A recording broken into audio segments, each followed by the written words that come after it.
to your heart.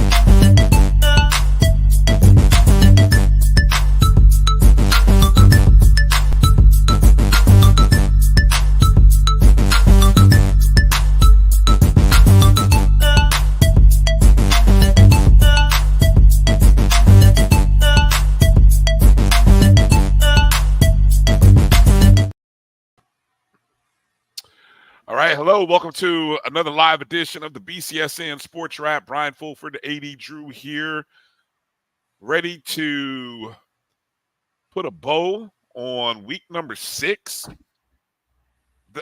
pretty much the halfway point of the 2023 season. And now it gets fun because we've got some interesting races happening in divisions within the conferences, and I think this is a good day and the start of everybody should have a new fresh mindset about your team. And maybe that's something we'll do today, Drew. Maybe we'll change the narrative. It's time to look back on what we thought our teams were going to be, and let's accept the reality of who they are. Let's deal with it, and let's just kind of grow in that. What do you think about that? I could dig it. Yeah, I mean, you know, I think for example, there's some schools that predicted to finish first or near the top of their division that they don't look like that team that many people thought they were going to be. Now, the season still could play out that way, but you know, what's the old saying? You are what your record says you are. And more importantly, we've had a chance to look reality in the face, and she is not very pretty. Yeah. Before I go any further on that, Brian, I just had to look. Notice the backgrounds are back to normal today.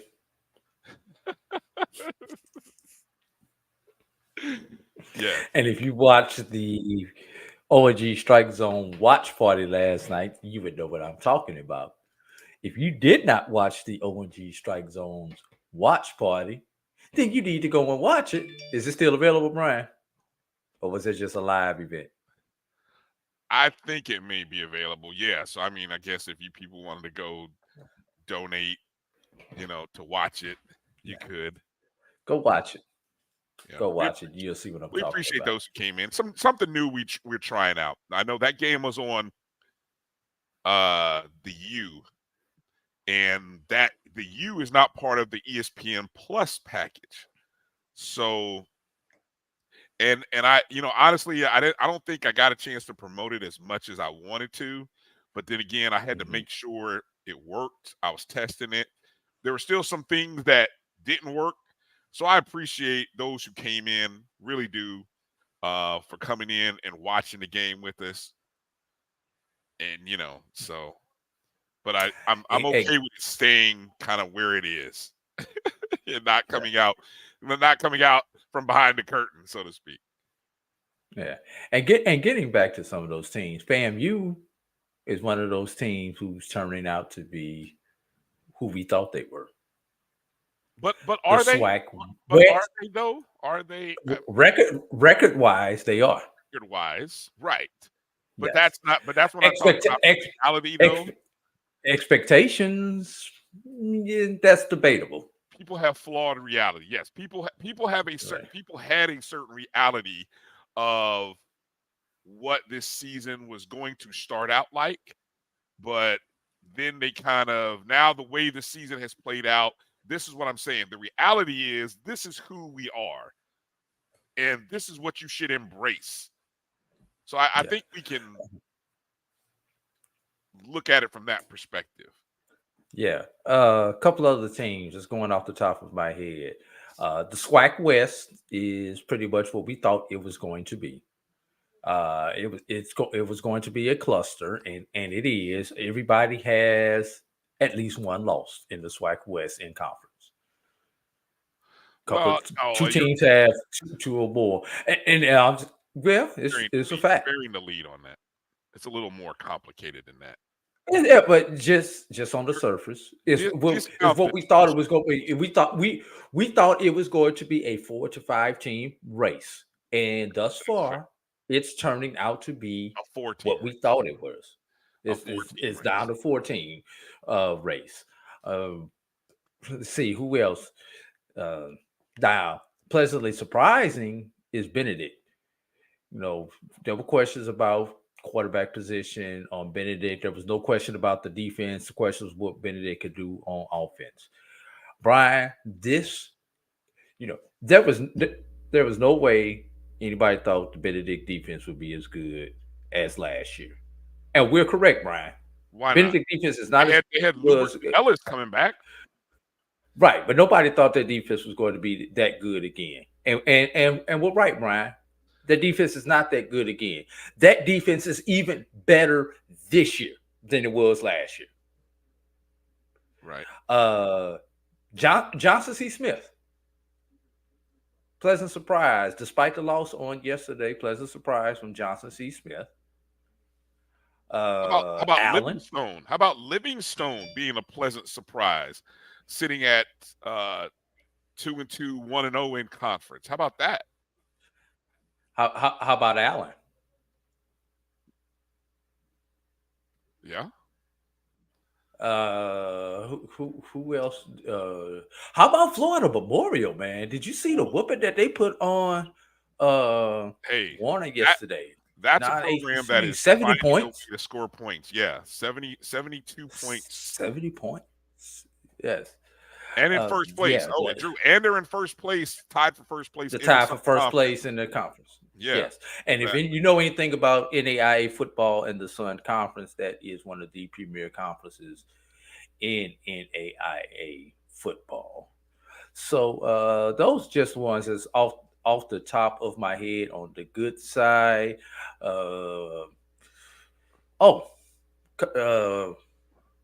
Hampton.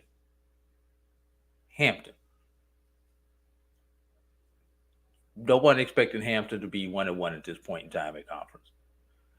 No, I agree. Yeah. So Tennessee State.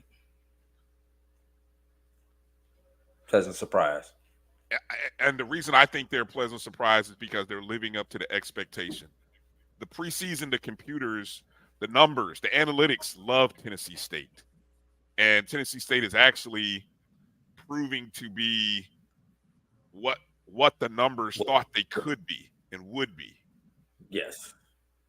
To this point. Yes, I agree. So I think that's pretty much it. Hey, Brian, before we go any further, we have got to Go ahead. No, I got you, Chanel. I'm right there with you. I'm right there with you. I saw how he skipped over Livingstone. I tried to come in and give Livingstone some love, and Drew skipped right over and went to Allen. Thank you for calling that out. Go ahead, Drew. What were you saying? On a much more serious note, than football, Morgan State, Bowie State. A lot of people woke up this morning, everybody heard about what happened with Morgan State earlier this week with the homecoming being canceled due to the shooting on their campus. A lot of people did not hear about the overnight thing when they woke up this morning about a homecoming shooting at Bowie State. And Brian, as fall comes, the weather breaks. Beautiful weather down here in South Georgia. That first time I had to actually pull out a jacket to leave out the house this morning. It felt great. That's when it's homecoming season, when you have to pull out a jacket in the morning, and then in the afternoon you have to strip. That was pretty. That was pretty nice. That's that beautiful homecoming weather. And you know, Brian, they always say at homecoming, keep your head on the swivel. But when we keep our when I kept my head on the swivel during homecoming, it's because I was looking at her walk by, looking at her walk by, and the females had to keep their head on the swivel. Were keeping their head on the swivel also to see if the guys were keeping their head on the swivel, looking at them when they walk by. Let's be real, y'all. Keeping their hands That's to what themselves too. that I say head. I ain't say nothing about the hands. I'm You just know, saying. you can't go to jail for looking. You go to jail for touching, y'all. Amen. Just keep that in mind. Yes, you can. Keep that in mind. Now, homecoming, keep your head on the swivel during homecoming, has now gone from looking at the hotties, no offense, ladies, the hotties walk by, to being on the lookout for the bullets flying by. That's what homecoming season has turned into. You know, we had an incident at Tuskegee a few weeks ago. We had the incident at Edward Waters, not homecoming related, and the Tuskegee incident is not homecoming related, but these incidents are happening too close to our campuses. Some of these are it's student stuff. Some of this is community stuff that's spilling over onto our campuses. And some of this is targeted stuff where people are targeting out the students on our campus for one reason or another. We are in a sad state, Brian, where you can't even get together on homecoming without worrying about we should be worried about which party we want to go to, Brian, both as students and as alums. Now you have to worry about, am I going to even make it out of the party? I'm off my box. I'm a quote the movie Friday. The great was it John Witherspoon? You young people need to learn how to just put up your dukes. You see these? What do you say? You see this? You see this? This is how we used to settle things. We used to settle things with these. Now you young folks want to run out and go get guns. No, settle it with these, and then everybody gets to wake up in the morning. Something to that effect. But I feel what you're saying. I appreciate that, Drew. That's always a good reminder. So yeah, we definitely want to send our thoughts and prayers to not only Morgan State, who, and I think I was just reading somebody, Chuck Hunt. Appreciate you jumping in, Chuck. Had posted that the 5 people at Morgan State. I don't, and correct me if I'm wrong here, and I hope I'm correct in saying this. I don't think anyone has lost their life. I think these, to my knowledge, no one has. Right, they were life threatening, Yes. but nobody has lost their life. That's good. And then the incident at Bowie, I don't know the extent to what And has happened. and there was even one article that I read, not to cut you off, Brian, questioning whether these two incidents were somehow related, because a lot of the Morgan State people and Bowie, shout out to Bowie State for welcoming Morgan State onto their campus, because they just happened to have homecoming on the same week when the Morgan State homecoming was canceled. So let's give Bowie State props for reaching out to do the right thing. Right. Now, there is somebody got called this morning into somebody's office, and they had to question, why did y'all let Morgan State come in? You know, somebody got called into the office, that question was asked, right or wrong. So I'm just saying, right or wrong, somebody got called into, because there was an article that I read wondering if these two things were related. I don't think so. I think it's just people acting stupid. But you know, Brian, somebody asked that question this morning. It's ridiculous. Of all, I've never understood people who draw parallels like that together. You know, that's not the. I mean, I don't know. Like I said, I don't know where the incident at Bowie happened. I don't know if it was a late night party or what it was, off campus party. those kind of things you can't necessarily control if it's an event where Bowie State students are. But more, more importantly, just keep those students in your thoughts and prayers. Keep that community in their thoughts and prayers. And to my knowledge, I don't think the shooter in the Morgan State incident has been found.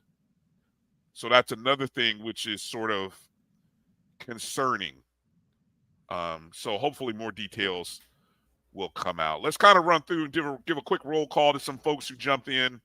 Coach Farasi is going to come in at the bottom of hour 1, a little earlier than normal. We got Coach Farasi coming up at 6:30 Eastern time. At the top of hour 2, we're going to have Charles Edmonds come on, talk to us. A crazy day at Alcorn State yesterday. And hey, Brian, I think they just put 5 more seconds on the clock for. I'm still trying to flip back through the video to figure out what you're talking about in that situation. So we can talk to Charles about that in hour 2. And then kind of get into conversating about the West, because I just did a breakdown of the West, the 4 teams in the hunt and the 4 to 5 games remaining. So maybe I'll get a chance to create a graphic. I doubt it, but that's that's out there. Shout out Jeff Roberts jumping in. Aggie Pride. How was the crowd with Villanova coming to A&T yesterday and actually beating A&T? It was like 37-14, was it? What was the crowd like? I'm just curious. No shade, just curious. Hey, Mary 305. I'm serious, no shade. Mary 305, hey, how you doing? Tamara, appreciate you jumping in. Good to see you. Chuck, a sad day in Louisiana, a sad morning. You all kinds of stuff going on. Tough loss for Grambling, and then Southern, tough loss, took one on the chin. Yeah, so not so many happy days. Double L's in Louisiana. Yeah, double L's.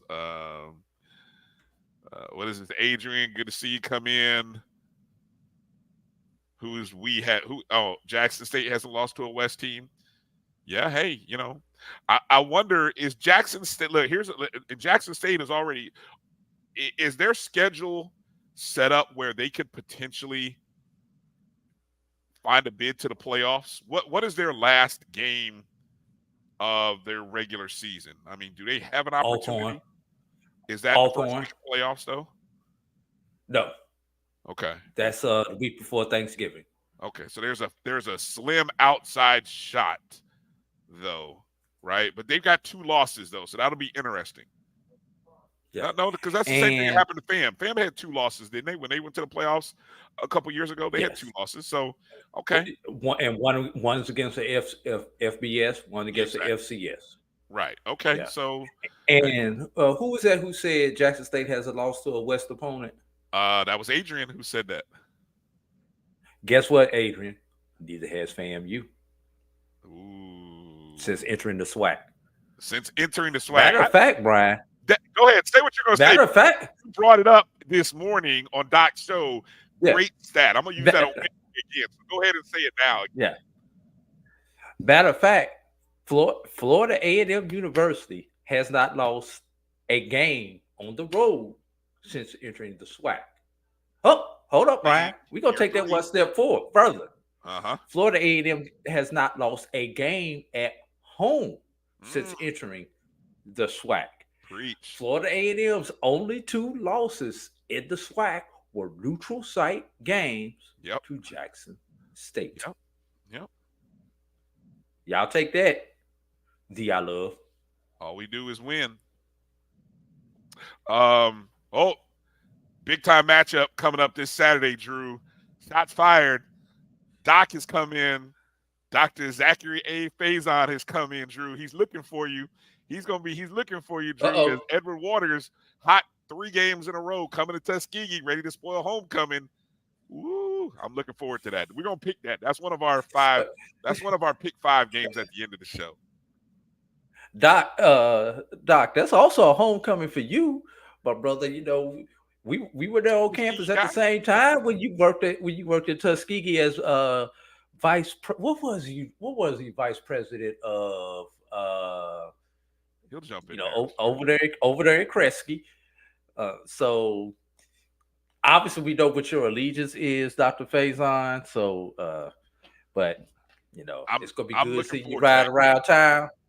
But we gonna put that Well, we gonna put we that already in. know Drew's already tipped his hand. We already know who Drew's picking when we get Oh, to that point. please don't put that on. That's not even fair to put that on That's the not okay. on All the right, kicker. I have to Yeah, find another but game then. I do want to shout out Dr. Faison. Great job that you're doing down there with Edward Waters and the investment that you're making into not only the athletic programs there at Edward Waters University, but also just to the university in itself. Great job, great leadership there, and obviously we're talking about. Unfortunately, we talked about these gun tragedies. Great leadership through the incident that you guys had there on your campus earlier this year, Dr. Faison. Kudos to you and your staff. That's right. We get presidents here on the Sports Wrap. That's who comes in and watches the show. I just let you know. David Garner, good to see you. I know David will be dropping in some great headlines, as you always do. Appreciate you, David, taking time to drop those in the chats for folks. On Facebook, isn't he? Aren't you normally on YouTube though? So, but anyway, we appreciate you jumping on. However you jump on, we are everywhere on Facebook, Twitter, and on YouTube. So everyone, hit the thumbs up or the like button wherever you're watching us. Israel Carey, good to see you. Yes, the SWAC West, beautiful, chaotic disaster. That should be the title of the segment when we have Charles Edmond on top of hour 2. The beautiful, chaotic disaster of the SWAC West.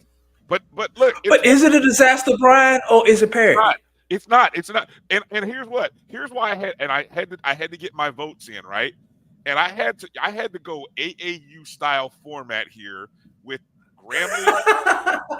You know what I'm talking about? Grambling, ABB, BBC. Yes. Grambling, Alcorn, and Prairie View. I had to really look at all 3 teams and how they did, and I really had to do a plus minus ratio in order to figure out who I'm ranking where.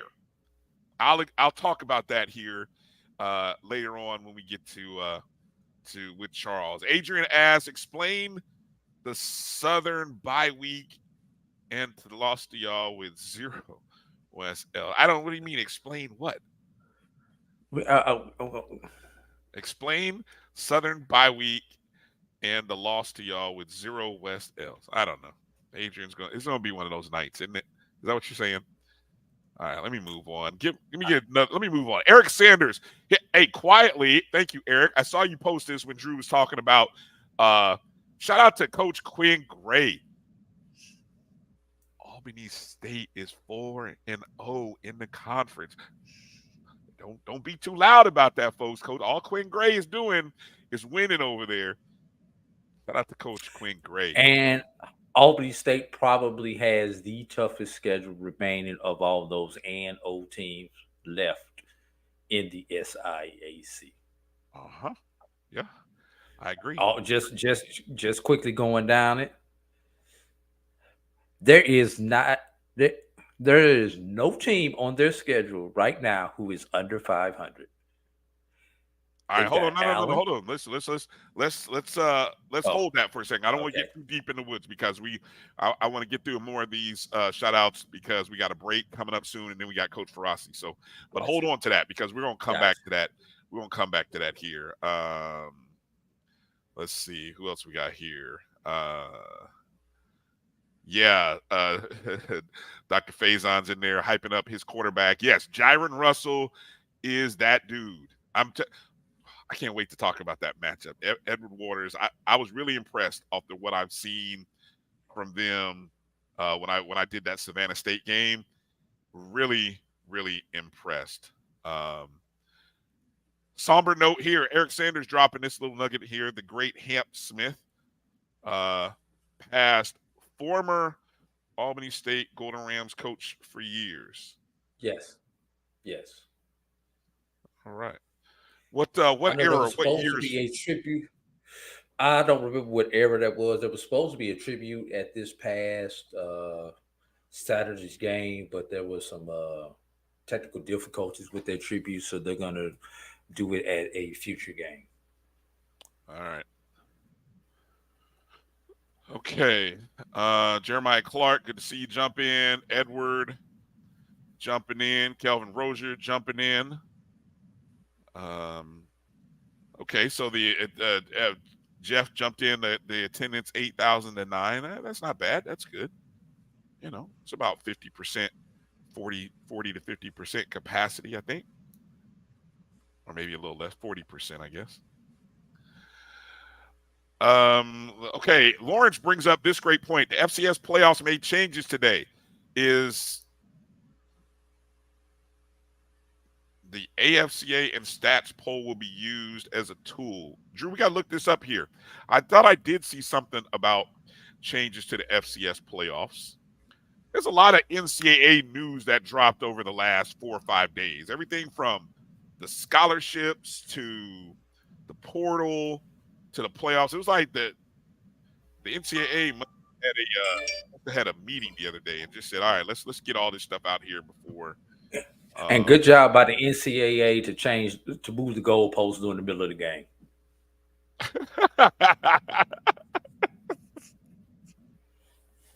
I'm just saying, Brian. You're gonna change the playoff.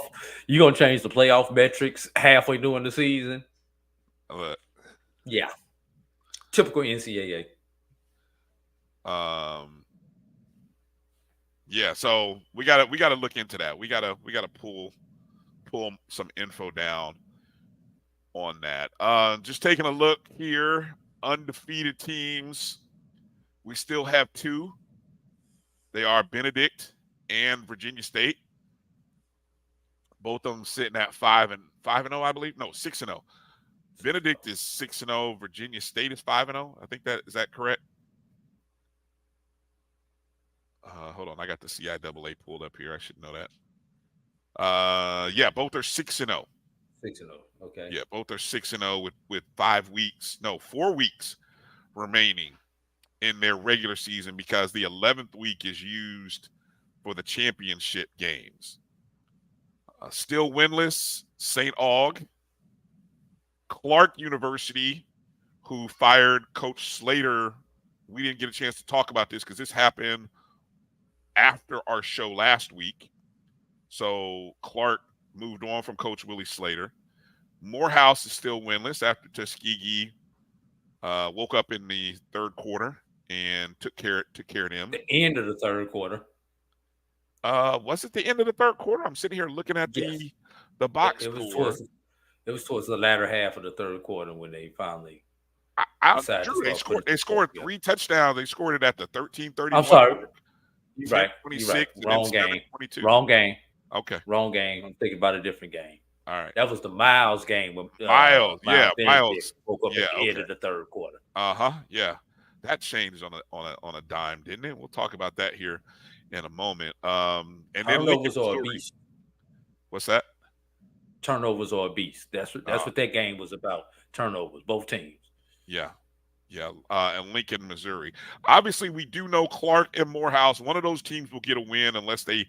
I don't know. You can't finish with a tie, can you? Is it impossible to finish with a tie? In today's game, yes, Brian. Okay, so somebody will come off that line. Will it be Clark? Will it be Morehouse? That'll be interesting to see. St. Aug. Hey, somebody else gonna come off the line also. Who? Valley plays UAPB this week as far as conference play goes. Ooh, conference standing. Yes, somebody must win. Somebody must win. Somebody must stay winless. So that'll be that this week. That's this week. UAPB and Mississippi Valley State. Yes. Ugh. Yikes. Who got tickets to that game? You know what? I agree with you, Jeff. And I don't know. I'm real curious. They played Fort Valley State. And I almost dropped Fort Valley State out of my poll. Let me look. Are they in it? Yeah. I almost dropped Fort Valley State. I'm like, you only beat St. Aug 7-0? I'm like, what did I miss here? I almost did that, but yes. So they're getting a little bit closer. Okay. Any other nuggets you want to before we get Coach Farasi in here? Drew, anything you want to hit real quick? No, I'm just following your lead right now, my brother. All right, I'll let you finish what you're doing. Coach Farasi Norman's coming up here at the bottom of the hour, right after this quick commercial break. You guys hang in there with us. We appreciate you. And you're watching the BCSN Sports Wrap right here on the Black College Sports Network. We'll be back in 2. The Cuvée Group is a Florida-based marketing and training consulting firm. We help businesses communicate to their target audience and engage them in conversation. We also help to expand their audiences, which will ultimately result in growth for those organizations. In addition to being a certified constant contact specialist, my colleagues and I are also certified in John Maxwell Leadership Principles. We use these proven principles to conduct workshops, training, and private coaching sessions for individuals and companies looking to take things to the next level. Contact us to schedule a free consultation. Issues today, don't delay, call Cuvée. This is the Dean of the College of HBCU Sports, Kenyatta Cavill of Dr. Cavill's Inside the HBCU Sports Lab with Mike Washington and Charles Bishop. Come mix it up in the lab where the course lecture is in session every Tuesday from 6 o'clock p.m. Central Standard Time on Facebook Live, YouTube Spreaker, or the BCSN app, as we discuss all things about the HBCU sports culture, including exploring the week that was in the sporting HBCU diaspora, as well as the upcoming week of HBCU sports. With me, the Dean, the College of HBCU Sports, on Dr. Cavill's Inside the HBCU Sports Lab with Mike Washington and Charles Bishop. Course lecture dismissed. From novice to aficionado, find yourself here. High quality cigars plus personal customer service. Slow Burn is Waco's only mobile cigar lounge, featuring a meticulous, curated collection of premium cigars. Visit our website, www.slowburnwaco.com. That's www.slowburnwaco.com.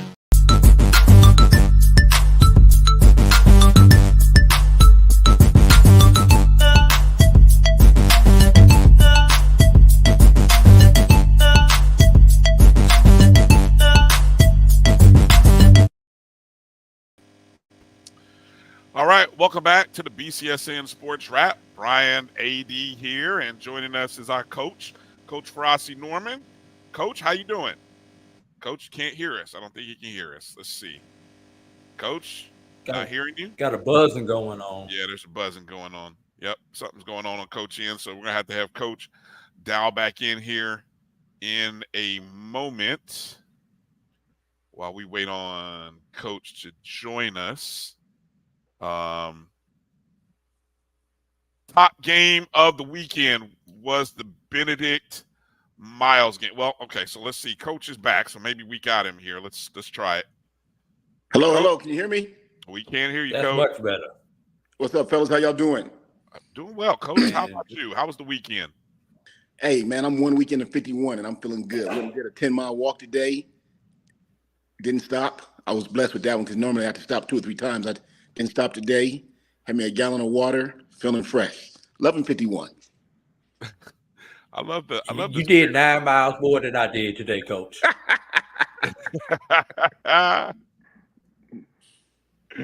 Love the spirit and enthusiasm, Coach. Again, very encouraging for 51.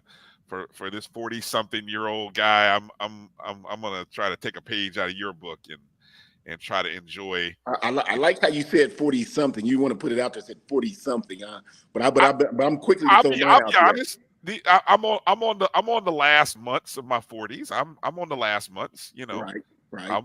It is what it is. So, you know, just trying to figure out what I'm gonna do. You know, when the 50 rolls around, just try to figure out how to do it right. You know, work out. That's what I figured out. Work out, stay in shape, eat right. Yes. Yep. That's a good suggestion. I try that all the time. I notice I said try. All right, so let's get into some of these. I'm laughing with you, Brian. Let's get into some of these contests that you had a chance to. We've got an SIAC matchup, one of the oldest rivalries in Black college football, if not the oldest. Drew, maybe the second oldest behind Johnson C and Livingstone. That would be Tuskegee Morehouse. It's the oldest classic. Okay, classic. That's the definition. The classic, oldest classic. Yes, it is the oldest classic, and until the pandemic, it was the longest running classic. Yes, yeah. And let me make sure I get it's the Morehouse Tuskegee Classic. Why does Morehouse get their name in front of it, Drew? Any what can you alphabetical? That's all? Alphabetical, because Tuskegee owns the classic. I mean, we ran in about a 75% clip of that classic. Same thing. Why is it the BX SWAC Challenge? It's alphabetical. Okay. Gotcha.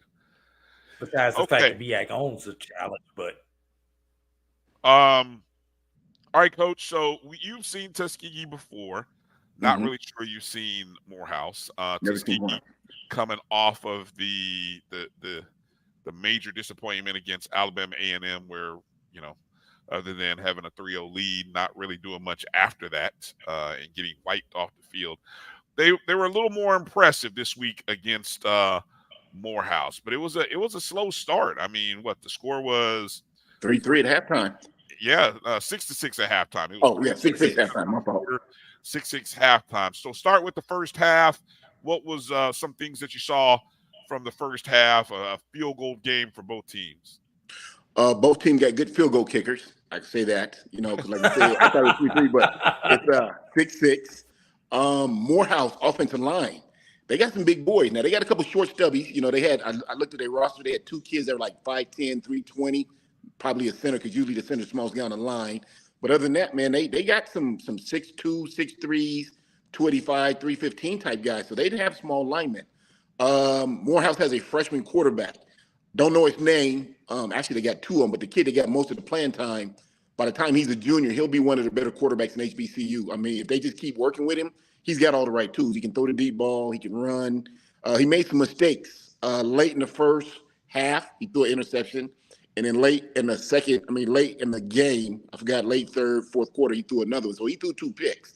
But delete those. Young man played a pretty good game, too. I think it was his first start as a freshman. They got a backup kid that came in late in the fourth. He's a freshman out of Houston. Big kid. I thought he took off and ran pretty well. Was kind of disappointing to Tuskegee because when I got wind of Tuskegee several weeks back, I was in love with that O-line and that run game. And then, of course, we saw what happened last week. And so yesterday for the first half, I'm scratching my head like, where's the run game? Where's it at? Because they were living off field goals. But second half, early third quarter, boom. Hey, they showed who they were. They had a great run by the running back. I think he picked up 15, 20-plus yards. And then that quarterback showed his athletic ability where they did a RPO, run pass option, shook the defensive end, and he took it about 50 up the sideline. He got wheels. And then after that, they came back the very next series with a long run. And I think after that, they just kept it on the ground, kept pounding them. But Morehouse didn't go away. I was really impressed with that. To be 0-5, you figured sometimes after you start getting, the other team getting a hand on you, they just let down. They did not. I was really impressed with them, their coaches. They kept motivated. They got a good running back. Can't think of his number right now, but he carried most of the carries for them. He did a good job running. Like I said, that line did a great job blocking for him, that quarterback. He stayed upright. Didn't really see any sacks, if any. So which means the line did their job. I was impressed with them. Good feet work, good hands. Running game, they got a good running game there. Then, like I say, Tuskegee actually really took over third, fourth quarter. They started just pounding it, which is what I expect from them because they're a running team, But like I say, even though I think it was 20-40 was the final score, Morehouse didn't quit, and I was glad to see that, which means they're hitting that rock, and sooner before later they'll get them one. And speaking of Tuskegee, just got to throw a shout out to somebody on defense. Michael King, local kid from Tuskegee, tied for the lead in the conference in interceptions. I know he picked up another one in this past game. Where's number 5, Coach Norman? If you remember seeing him out there. But I just want to shout out Michael King, a kid who I watched grow up when I was living in Tuskegee and was participating in some of the programs that I was involved in as a youth. Yeah, King was 6 total tackles, 5 solo. He had an interception and a pass breakup.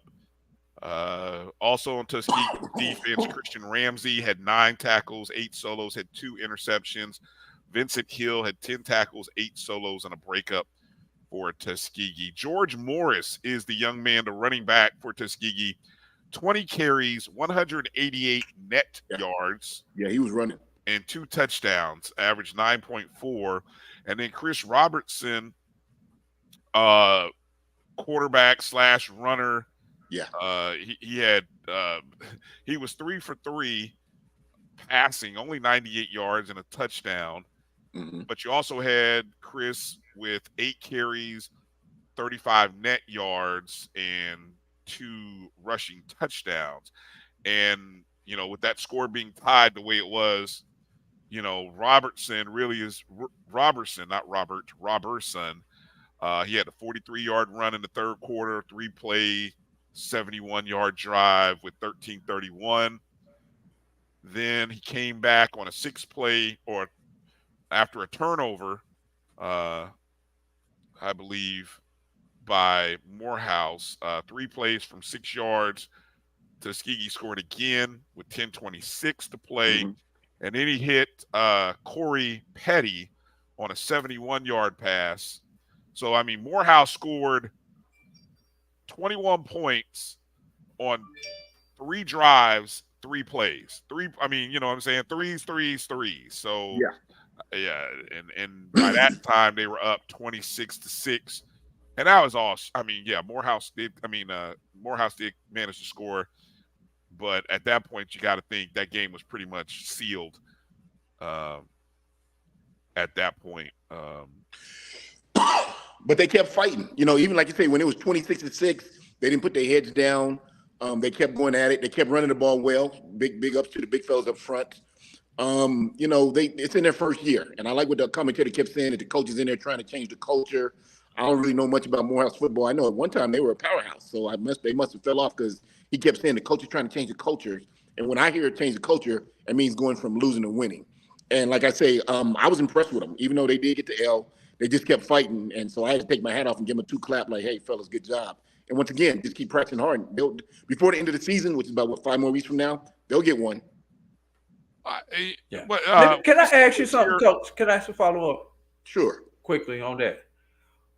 You obviously changing the coaches, you're usually going from losing to winning. And I'm pretty sure you've been a part of those culture changes in your coaching career. Mm-hmm. How hard is it to, quote unquote, change the culture at a university? And what does it take to change the culture? Excuse me. You got to preach and practice winning on a daily basis. That kids have to hear it. Hey, we're out here to win. We're not here to play a game. We're not here to mess around and practice. We're out here to win. And you got to put them in situations in practice like under 20, put 14, 15 guys on defense and get it in there. And you turn around, you look at your offense, you say, see what I'm saying, fellas? Imagine if that was 11, what we do. So then they start to believe in you a little bit. And when you're watching the film, you say, you got to congratulate, hey, good job, good run, good catch, good tackle. So they got to hear from the head coach, followed by the assistants, and you start to believe in it. Now, unfortunately, in this new era of kids, it's always 1 or 2 who don't want to buy in. And as hard as I hate to say it, you got to get rid of that kid, because that also is part of changing the culture where kids say, coach not playing. If he says we're here to work and we're here to get better, but our best running back is constantly joking, constantly coming late, he just got rid of him, that starts to send a mindset. So it takes a while. It doesn't happen overnight.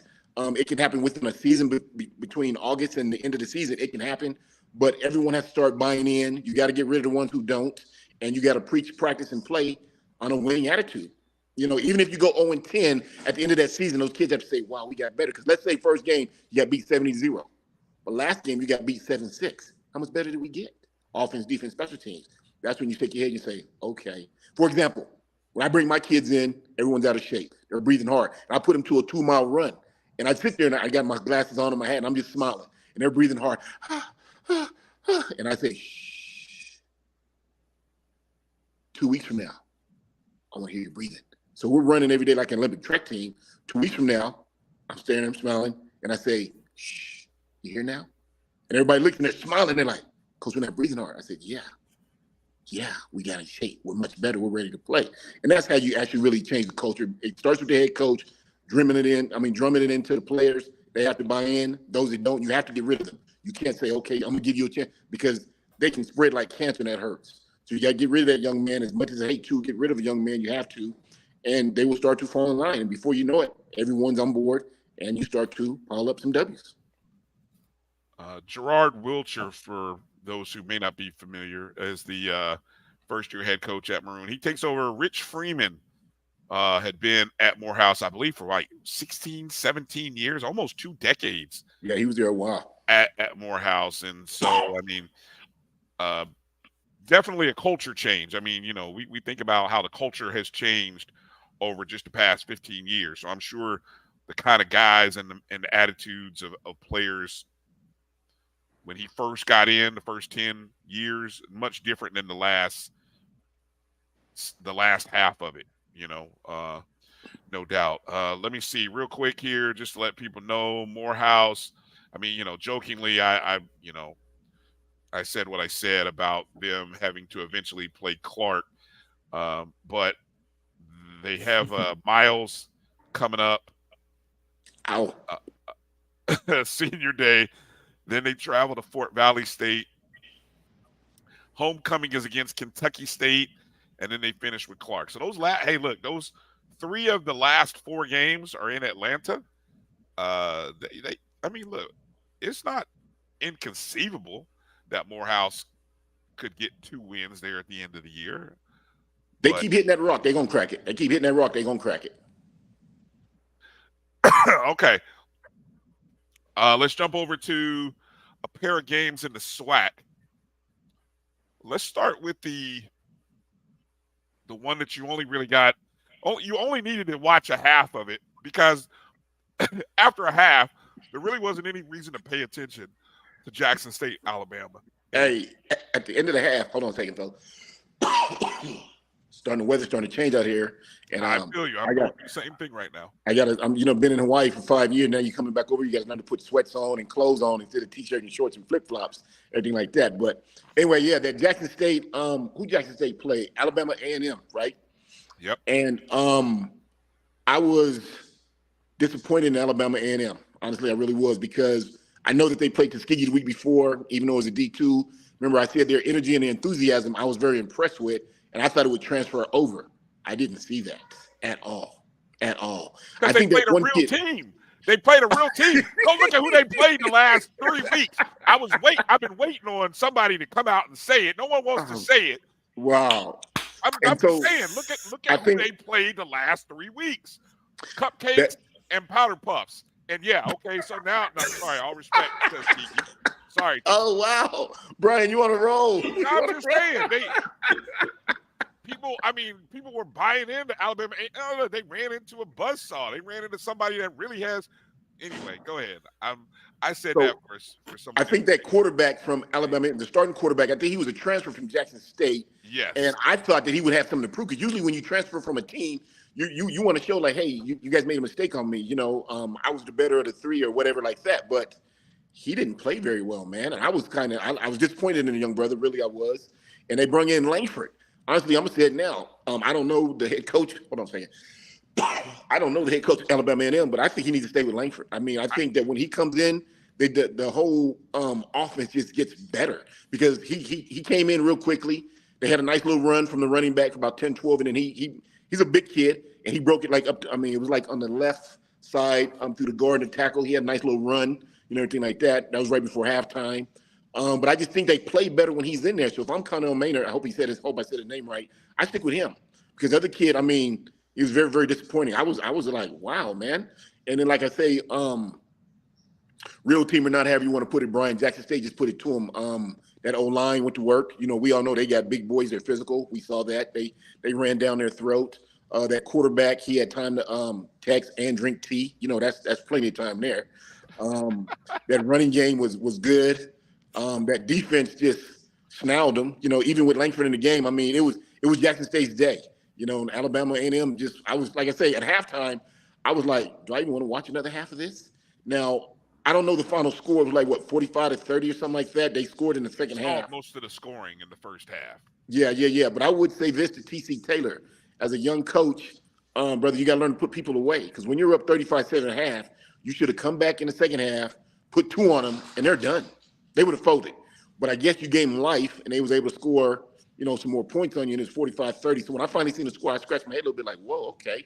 So maybe they came out, or did he play a second string, a third string, or something like that? I don't know. But, you know, you come out there and you hit them with 2 good deep bomb and a good long run, they fold up real quickly. But, yeah, that was the first half I saw that game because I was, like I said, and even though what you're saying, Brian, may be true, I don't know if they paid powder puffs, but I was just disappointed in Alabama because I'm thinking, that's not the team I've been watching the last couple weeks. That team, especially after I was on here last week, like, hey, you come out that energy, enthusiasm, you'll be able to play with Jack State. And I remember you saying, Coach, no, they're not. And I'm thinking, oh, come on. So when I seen that, I said, I can hear Brian saying, Coach, didn't I tell you they won't be able to play with them? And you were correct. I was wrong.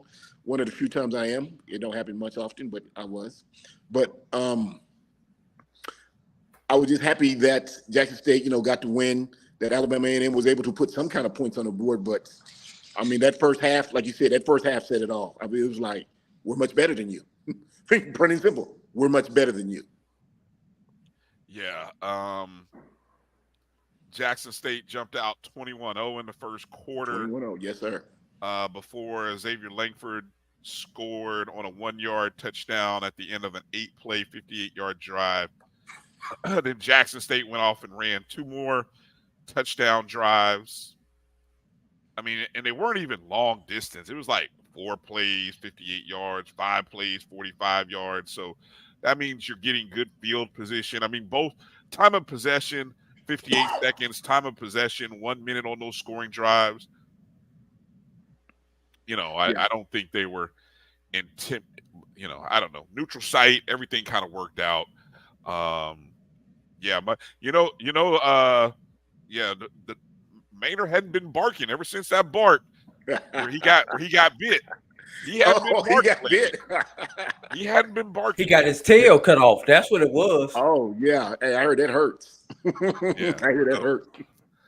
Yeah, so Jackson State's coming for another Alabama school next week. They trying to compete with us for state champs in Alabama by taking out. They got Alabama State this upcoming week, and I'm not really sure who Alabama A&M. But hey, look, Alabama A&M is 3-3, 1-2, and all they can really do is just kind of play spoiler at this point. I mean, really, And once again, they're not a bad team. They're really not a bad team. Yesterday, no, they're about a 6 or 7 win team. I mean, 11 games. If they win 7 games, if Alabama A&M wins 7 games this year, I would say that's a positive compared to what they were under 500 last year, Drew. Yes. Yeah, so I'd say that's an improvement, and I think Casey is a young quarterback that has another year of eligibility, so I think they'll be all right. All right, let's go over to the last game. Alabama State, Bethune-Cookman. Well, I tell you what, it's gonna sound cliche to say. Let me ask this: Bethune-Cookman, and this is you guys in the chat rooms. I'd love to hear your thoughts. Who's gonna catch somebody first? Because I feel like I'm about to say. I was almost catching myself because I'm about to say, "Ooh, Bethune-Cookman is gonna catch somebody," and then I had to stop and say, "Nah, where have I heard that before?" Oh, UAPB. So you guys in the chat room, between UAPB or Bethune-Cookman, who's gonna catch somebody first? Who's gonna catch somebody slipping? And don't you dare put in Valley, because I don't think Valley's gonna catch anything but a cold in the next 6 weeks. That's it. I'm with you. So I mean, what's your take on this one, Coach? What'd you see in this one? Alabama State, Bethune, a game that Alabama State was in control, and then all of a sudden they gave Bethune. They opened the door, left the door open, and Bethune almost ran in there and stole a victory. I was impressed with Bethune. Like I just said about Morehouse, they fight. They were fighting very well. They run the ball. Quarterback was able to make completions. They got a nice sized line. They were doing what they need to do. It was a good game. It really was. One thing that sticks out in my mind is they had a chance to win it. Let's go back to late fourth. What are we talking? 2.5, 3 minutes ago. They're at the 10. Okay, remember that movie, The Blind Side, when old girl called down there and said, "Coach," and he's like, "Hello." I wish I had a phone because I would have called the coach from Bethune, because I'm thinking, are you really in a spread formation at the 10 going in? No. Everybody's in spread formation, Coach. No. Nobody believes in getting up underneath center. Everyone's in a spread formation. Everyone's in spread. I checked their line out. You know, I always check out those lines. They're 6'2", 6'5", 320 across the top. Let them big boys earn that scholarship. You're inside the 10, time's running out. You got the momentum. You've been driving the ball down their throats. And I'm looking, and I had to go put my glass on and say, are they in spread? Really? Hold on a second. I wear glasses in case you guys didn't know. I'll never wear them on the show, but I put my glass on. I'm like, they're in spread. Wow. So that's what I said. I wish I had a phone to call the coach, like, "Coach, hey, buddy, put two tights out there and put you a H-back or a fullback." You know, I don't know if they got them on their roster, but pound that thing. Pound that. I mean, hey, come on. You've been running the ball all night. You've been doing a good job. At the 10, you're in a spread. And I think they threw the ball. Receiver dropped it. They quarterback threw it out of bounds. I'm trying to recollect, but I just remember at the 10, I'm thinking, "Oh, what are you doing?" And then I think they got a play from God. They got a chance to do it over, something like that, if I'm not mistaken. And they stayed in spread the whole 4 or 5 plays, and I'm shaking my head. And then they turned the ball over, and Alabama State got it and did what they were supposed to do. Ran the ball. 3 or 4 good runs. Then they went to victory formation. And I'm shaking my head like, "Oh, Coach, you can't blame the kid. You got to go in that locker room and say, 'Hey, fellas, thank you. You played hard.'" That right there is a head coach mistake. It's not a coordinator mistake, because the head coach should have taken over. Me, Farasi Norman, I tell my coordinator, "Back up. I got this." You know, if you want to call me being greedy or want the accolades, no, we're trying to get it. We're trying to change the culture. We're trying to get this W at the 10. Come on, we got these big fellas. So I couldn't believe. I know, Brian, not to go off subject, everybody's in spread, but we usually go from spread from 20 to 20. When you get inside the 10, you got to have another formation. You just have to. Otherwise, you're going to get what you got. And I was disappointed because I'm thinking, oh, they're about to get it. Remember, I said early season, but Bethune's going to get one. They're playing hard. They're going to get one. I thought it was going to be yesterday, but once again, I was wrong. That's 2 times in a row. Gosh, Farasi, Jesus, man. You know what I'm saying? Like that. But it was like, come on, you got to put yourself in a power formation and pound that thing, because they were having success all game pounding it. Like, they really were. Quarterback, running back. But to be in a spread in the 10 is asinine, can I say? It's like, wow. You know, I'm blessed to give me an opportunity to get back out there. You won't never see that from me. It's what offensive coordinators are doing these days. It's everywhere. You see it in the NFL. You see it in college football. There's very few teams, and this is not a scientific, because I'm just going off what I see, and it's just more teams than not are in a spread formation, and it's like we'll go inside handoff draw, or something of that nature, but. And you're correct, Brian. You're correct. I mean, it's a new era of football, but I'm just thinking with the momentum, with them big fellas, double tight, power I, pound it, get the tug, you win. Yeah, you win. That's the difference between winning and losing. That's the difference, why one team is 1-4, 0-2 in conference play, and the other team is 2-3, 1-2, sitting on 3. Well, actually, of the 3 losses, probably 2 of them are disappointing losses, games that they probably feel like they should have won. So, yes, sir. I mean, that's the difference. That's the difference in them.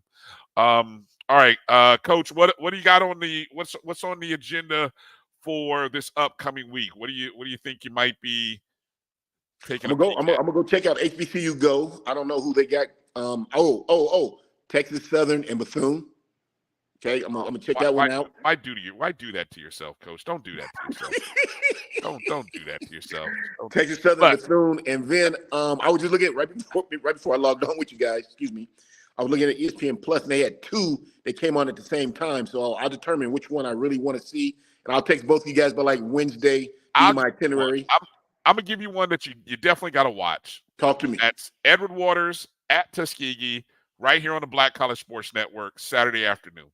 So make sure log in. You can watch it on your computer, watch it on the JBN app. Watch it on YouTube. However you want to stream it, watch it. Edward Waters, Tuskegee homecoming. Edward Waters at Tuskegee, right here on the Black College Sports Network. That's a game you definitely got to make sure you have on your schedule. I don't know about Texas Southern and Bethune. Don't do that to yourself. Don't do that to yourself. All right, my friend. I will definitely put that on the calendar to watch that one. But hey, I hope Prayer is still on to see me promoting the game. Well, look, we don't promote the game because it's on our network. I don't care who. It's great that Prayer can talk to me, but damn, it's our network. That's why we gonna promote it anyway. Expect a good game, Coach. I promise. No. I will check it out, brother. I will check it out. That will be a good game. I promise you. I watched one game at Edward Waters. It was early in the season when I saw that field. Remember, I thought they were still playing at the middle school, and they got a new field on campus, so I was impressed. I forgot which game. I think that was Florida Memorial, and that was several weeks back. And then I'm familiar with Tuskegee. They got a good running game. So as long as they keep running that ball, they're going to be okay. That running back, that quarterback's a dual tandem. They got a big line. So hopefully it'll be a good game. I will pencil that one in, and then I will let you know if I can. I'll get two. And I'll let you guys both know by Wednesday which two I watch. But then, I dang sure we'll watch the Edward Waters Tuskegee game like that. There you go. All right.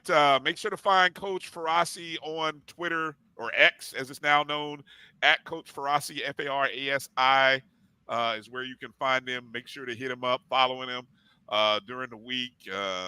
Are you at the point yet, Coach? Are you live tweeting during games yet, or you're not there yet? I know. I'm not a social media type guy. Hanging out with you and AD, I'm just now catching up. I've been having an iPhone 14 for a year, and I'm just now learning how to StreamYard. So I've been learning how to the tweet out there. Like when I get up in the morning, I talk about O-line. I remember you said, hey, start tweeting stuff about O-line. So every morning, if you go back and check my files, I've been tweeting something about O-linemen and blocking and hands, and I get a lot of people responding. But I don't know that other stuff yet. I'm not there yet. Hopefully I'll get there soon. But I definitely will check out the Edward Waters Tuskegee, and I'll get me another game in, and I'll text both of you guys, everything sort of like that. Appreciate you guys having me on again. I appreciate it, all the supporters I'm getting. And as the season is coming to an end, I've still got my hand up. Hopefully it won't be up too much longer, but I still got my hand up, and we all know what I'm talking about. Halfway home. It's going to be good now. The second half of the season is upon us, and the conference races and the action gets good. So appreciate you, Coach, for joining us. All right. Yes, sir. Thank you for having me. See you next week. Yes, sir. All right. Let's take a quick break. Come back. We got Charles Edmond ready to join us. What did we say we were going to call the segment with Charles, Drew? The chaotic disaster that is the West, or something to that. What did we say?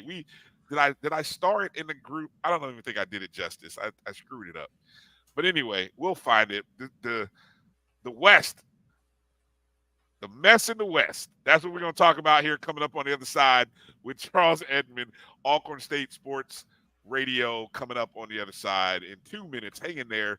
You're watching the BCSN SportsWrap right here on the Black College Sports Network. Supermarket sushi, really? No. Wait, Troy, you work here? I'm never not working. Like Head & Shoulders Scalp Shield technology, up to 100% dandruff protection, even between washes. Never not working, huh? Oh, Troy, you're such a good teacher. Yeah, I know. Never not working. Never not working. Never, ever not working. Are you serious? Never not working. Dandruff protection that's never not working. Head & Shoulders Scalp Shield technology. It's never too early to plant the seed, to share the tradition, and instill a sense of pride in your HBCU with your little ones. HBCU Pride and Joy Children's Boutique helps you share your school spirit with a wide selection of adorable kids apparel and accessories officially licensed from your favorite HBCU. Visit hbcupridejoy.com and follow us on all social media at HBCU Pride Joy on Facebook and Twitter. This is Brian Fulford. AD Drew and I are co-hosts of the BCSN SportsWrap. We talk about all things related to HBCU athletics. From the games, teams, coaches, and fan interest stories, we cover it all. You can find our shows on Facebook at BCSN SportsWrap, YouTube at MyJBN Online, and everywhere you listen to podcasts like Anchor, Spotify, Google, and Apple Podcasts. You can also find the show on the Jericho Broadcast Network's app. Make sure to download. We look forward to you joining the conversation and being a part of the show. You're looking for the latest information on Southern University sports, the Southwestern Athletic Conference, and HBCU athletics. There's only one place to go. Tune in to the Carlos Brown Show, exclusively on the Black College Sports Network.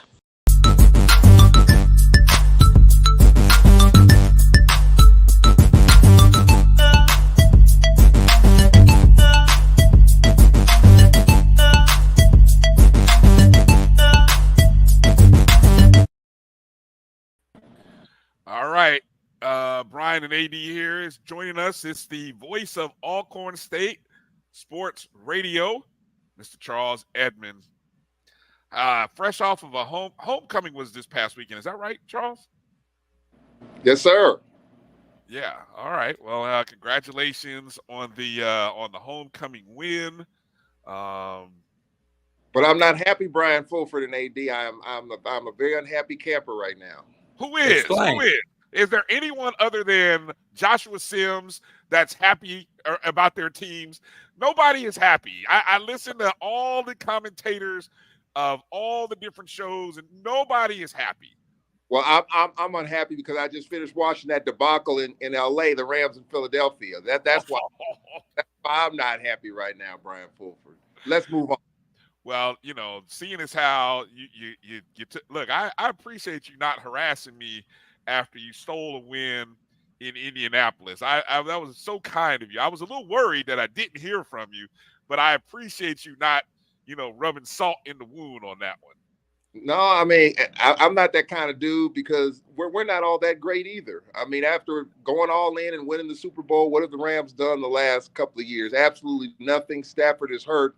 The defense is sorry. Aaron Donald and a bunch of kids out there. What am I to boast and brag about right now? I have absolutely nothing to talk about when it comes to the Rams, and I have even less to talk about right now. Let's move on. Yes, sir. Yes, sir. Well said. Okay, so Alcorn State gets a win after, and that had to be kind of sweet. Wait a minute, Charles. Did they just put some more time on the clock? Okay, explain what happened at the end of the game, because this is all Drew's been talking about. I saw Alcorn go ahead with about a minute or so left. I have no idea what happened after that. Obviously, my attention was elsewhere. What happened? What is Drew hinting at? What is this time clock management thing that he keeps hinting at? Yeah, I mean, look, Grambling, we could have ran out the clock, but there were some seconds left. We punted the football. It was a total injustice in the final 30 seconds of the game. It was botched all the way around. The officials put time on the clock and all of that stuff. We really didn't get an explanation on all of that. I'm just glad we're able to get the victory, because that's another one, stealing a victory from the jaws of defeat, because our backs were against the wall. Not really an explanation in terms of how all that went down, but nonetheless, we'll take it. Charles, and I'm talking about it from what I've seen as it relates to Florida A&M and SWAC officiating. Hearing what you're talking about, I don't know about the rest of the league. I'm sure, if you guys in the chats, you guys are watching your various teams, whether it be at Jackson State or where. I don't know how you feel about SWAC officiating right now, but is it as bad as it's? I hate to use the word ever been, or has it gotten worse? What's your evaluation of what you see from the SWAC officials this season so far? Well, I think what you're seeing now is that the stakes are so much higher. Fan bases are a lot more on edge. Fan bases are a lot more anxious. And because of all of that, every little thing is looked at, even officiating. And I think that's what's driving a lot of this, because of the stakes being as high, a lot of the chat on social media, a lot of the talk. I think, in my opinion, the officiating has been about the same that it's been. You're going to have some blown calls. But when you have replay, you can get it right. You can go back and look at it. You know, we had a touchdown that was called not a touchdown. One of the final touchdowns of the game, kid Anthony Williams Jr., really used wide receiver, was called incomplete. They looked at it. They reversed the call. So when you have those things, you can get it right. Now the holding and the other stuff, you know, you could debate that, you know, depending on what angles you look at. There's probably holding on every play, but I think for the most part, in my opinion, I think the officiating has been about the same. I'm not going to sit here and say it's gotten that much worse.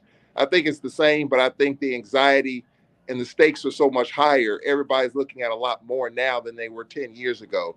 And they're looking at a lot more now because there's a lot more to look at because you got replay involved. Replay is mandated now. So you're kind of in a way, it's no excuse to get it wrong when you got replay to get it right. And then you add all the other anxiety that goes along with it. When you're getting it wrong with replay, I mean, that's the part that is bewildering. Like there was an incident in the fan game where Jamari Shareed got hit by the Southern player. Shareed ended up didn't return. I think he went out, but it was questionable as to whether it was targeting or whether it was legit hit because he caught him right as he caught the ball, maybe within a step of catching the ball. DB went in. There was one angle where you could see, okay, it looks like he may have led with the shoulder. But then when they went to another angle, you can see, oh, well, wait a minute. You can see him kind of driving his head into it. And I think there was no replay. I know Coach Simmons was asking for a replay. The officials didn't give him a replay. I don't know, you know. So it's like, what are we doing? What are we doing? If we're not going to try to, look, I don't know. Well, here's the other thing that you got to look at, and this is kind of the behind the scenes stuff. I'm just fortunate enough being in the press box. I'm in our game day meetings, and I kind of see what ESPN brings to the table as far as how many cameras, how many angles, and all of that. If you're getting a full crew like Fox NFL Sunday broadcast, we got 30 cameras, 40 cameras, and you're looking at every angle. You're getting every angle, and you can see definitively whether it's targeting or whatever because you're getting a bunch of different angles. Unfortunately, for some of our games, you're not getting that. You're getting very few camera angles. You're getting the key ones, but the ones that the angles you need to get, you don't have cameras in those positions in some of our games. So therefore, that leads to the question mark. Well, let's look at it from another angle. Well, you don't have another angle because there's not a camera there.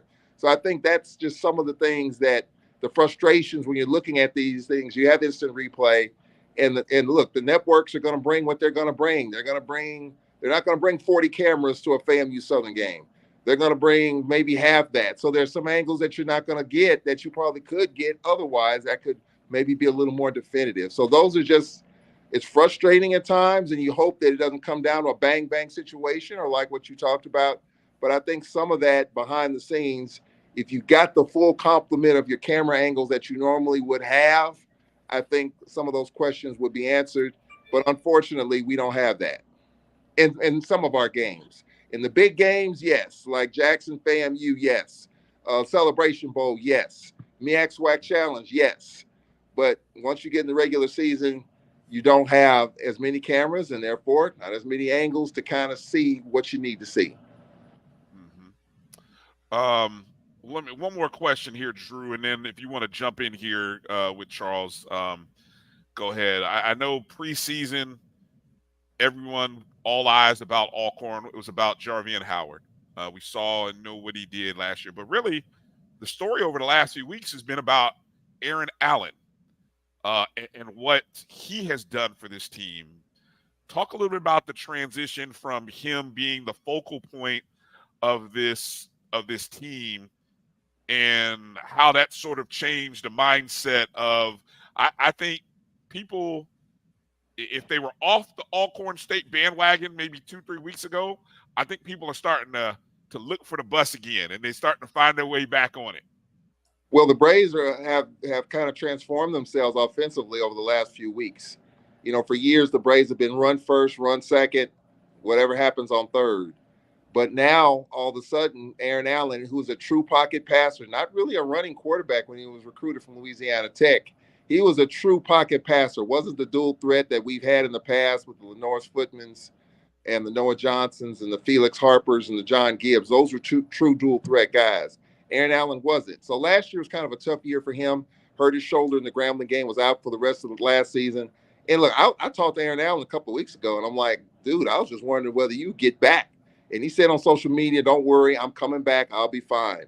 It just so happens that Tyler Macon struggled, and that was kind of the talk the whole offseason. Tyler Macon, the Mizzou transfer, kind of the dual threat guy. But it just didn't quite come all together. He got injured. Aaron Allen has stepped up, and he has made the most of it. You can make the case that he may be the second best quarterback in the conference behind Musa right now. He was sacked. Maybe make the case he the first. Maybe, yeah. I mean, it just depends. Musa's still doing his thing, and I'm talking Tallahassee about whether he's the guy. But Simmons is going to stick with the hot hand, and right now, Aaron Allen has the hot hand for us. Tyler Macon's waiting in the wings. A lot of people are still talking about him and want to see him out there. He's got the NIL deal and all that. But right now, Aaron Allen is pushing this thing down the field. Our receivers have just come up so big, whether it's Alabama State, whether it's Prairie View, or even yesterday, big catches. Malik Rogers, Coach McNair, son Akeem McNair has stepped up, Ontario Hunt. So our receivers are stepping up, and Aaron Allen is putting it on them. So this Braves team in the first month of the season has kind of transformed themselves to a pass-first team. Only 60 yards rushing yesterday. But I do think at some point you're going to have to get back to running the football. Teams are keying in on Jarvion Howard. We've only been going with two backs, Nico Duffy and Jarvion Howard. One of our other backs left the team. So right now it's just pass first, pass second, and just kind of figure it out on third. And so far it has worked. And our defense has been terrific at times, especially down the stretch. Last week against Alabama State and against Grambling yesterday, a big pick at the end. So, look, I would say this, guys. Alcorn is doing just enough. Just enough offense, just enough defense. We got to clean up special teams. Missed a couple of PATs yesterday. I had the big punt block against Bama State, return for a touchdown. That could have cost us the game. We got to clean up special teams. But we're doing just enough. And in the first month of the season, is it exciting? Is it sexy? No. But coaches will tell you, I'd rather take an unsexy win rather than a sexy loss any day. That's the reality of you are what you are right now. Get wins, no matter how pretty or ugly they are. Just get wins, and you stack up enough of them, and you look at the end of the season, and you got 8, 9 of them, and you might even find yourself playing for a championship. That's right, and that's what you are. Yeah, reality. Yeah.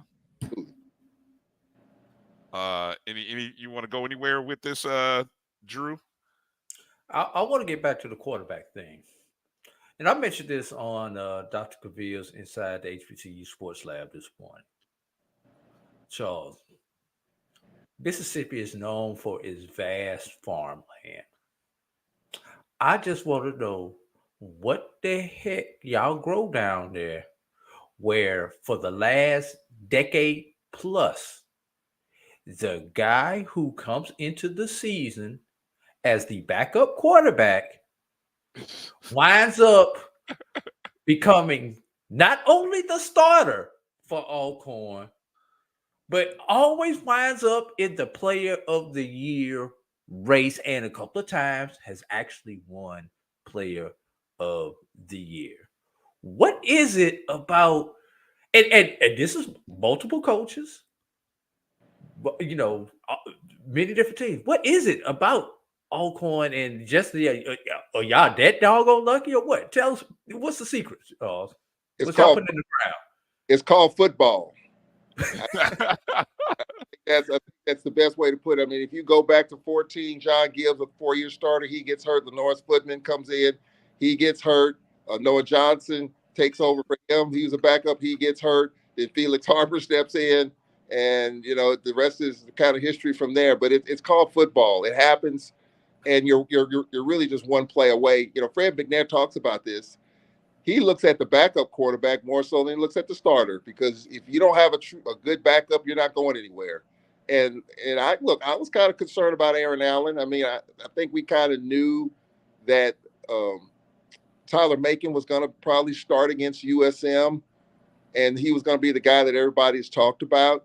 But Aaron Allen, man, this kid, he's as quiet and as cool as the other side of the pillow, as they say. He doesn't say very much. He just does his thing, and hey, he's pushing that thing down. It's been a while since we've had a quarterback that can sling it like Aaron Allen has. I mean, you got to go back. Maybe a Noah Johnson, maybe that can push it a little bit. But what's impressive about, Aaron Allen is the fact that this year, more so than last year, he's making plays with his legs. He's a big kid. He's hard to bring down. Because he can push it downfield, you run your defense deep, and Aaron Allen can get those chunky, cheap yards. Those cheap yards, I heard Steve Young say those cheap yards, you can get those. And so that happens when you can push the ball down the field. When you can't, then they're just going to crowd the line, and you're not going to be able to do much of anything. So, Aaron Allen has just been the guy, Louisiana Tech transfer, got his degree, pledged, all that stuff. Life's good for Aaron Allen right now. And so far, he has the hot hand, and with this bye week, we'll take it. But we hope the trend continues with a tough road coming up. I love that his completion percentage, 68.59%. I would love. He didn't throw his first interception until last week against Bama State, and it was kind of a miscommunication between receiver and him. But high completion percentage. I mean, really we're not doing anything deep, Brian. I mean, if you just look at, since Aaron Allen has taken over, if you just look at our routes, it's nothing big, check down, square outs, stuff over the middle. I mean, and you're going to get that when you can run the football some. Now, we haven't, and so that's going to be a challenge going forward if we can't continue to run the football. But, defense is just giving it to you, and you're taking it. It opens things up. And Aaron Allen is putting the ball. I mean, he throws a laser. I mean, a 90-mile-an-hour fastball right on the receivers. Aaron Allen's getting it done, and the receivers are coming down with some really tough catches in some tight windows. I think Drew. I know. Look, one of the things that I think is an open market for somebody is being able to, and I know there's companies like Pro Football Focus and others. They do this stuff for colleges and the pros, but no one's doing it really at the small level, FCS level, to the degree I think. But looking at if someone would do or be able to give you those stats to say how many times are you throwing. Actually, Drew, isn't that available on the stats? It's not public though. I know that's available in the stats because I see it, but it's not. It's like part of the official game book, isn't it? Yeah, it's part of the official game book. It actually breaks down. I think it breaks down 1 to. It's either 1 to 10 or 1 to 15, 15 to 30, and deep in 30. It has nine different zones. Yeah, the 9 zones on the field.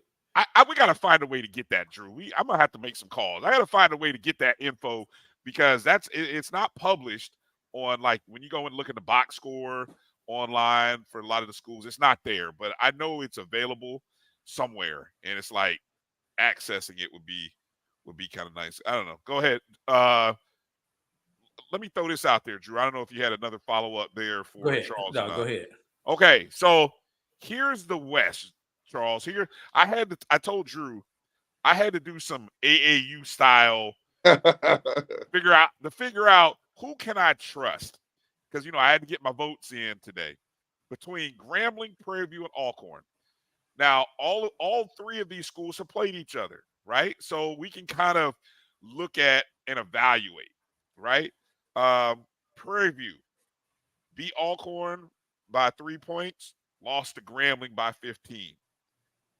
Grambling, of course, beat Prairie View by 15, but they lost to Alcorn by 1, So and then you've got Alcorn right there, of course, with the 3-point loss, the 1-point win. So I had to do the old metric where you do, like, what's the difference, plus this, minus that.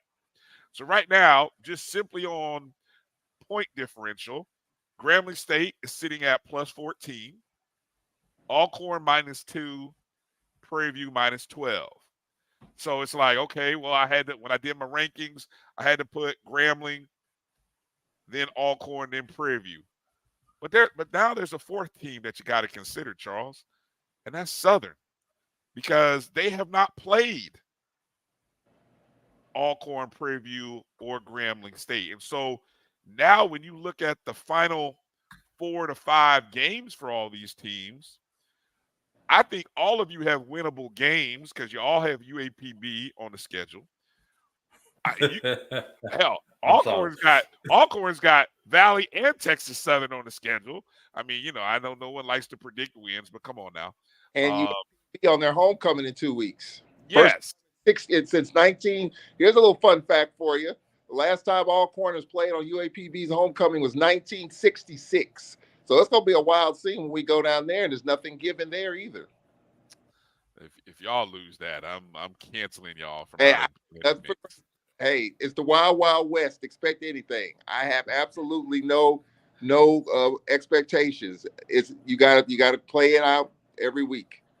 So I don't know who has. I honestly, Drew and Charles, I don't know who has the advantage because really everybody has home and aways. The neutrals. The only team I can look at and say is kind of like Southern has 2 neutral games and they got 2 home games. But again, Southern still has to play Alcorn, Prairie View, and Grambling down the stretch. If you look at how do you kind of look at these last 4 to 5 games for everybody in the West, Charles? Well, I'll start with Alcorn. I mean, Prairie View beat us, so they have the tie break. We have the tie on Grambling. Of course, we beat Alabama State. From here on out, the only game we have against the Eastern Division team is Mississippi, Jackson State, Valley at home, and Jackson State on the road. I think, once again, if you handle your business in the division, and most of the time, if you, like somebody said, if you just win your side, then you have a chance to win your division. Well, yeah.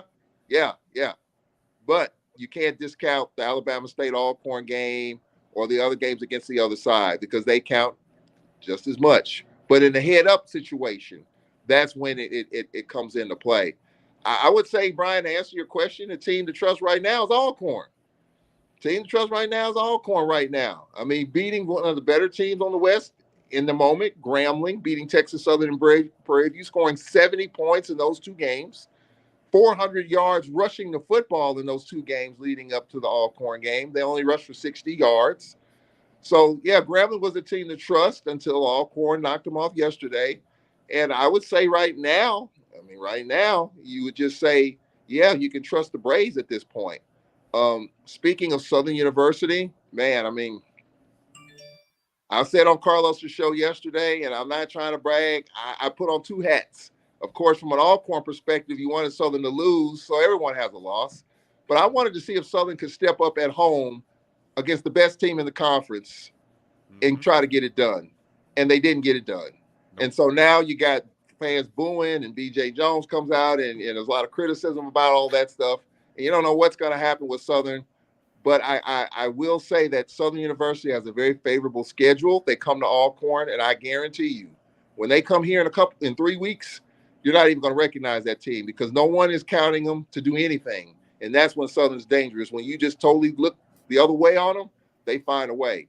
They still got Grambling, as you mentioned.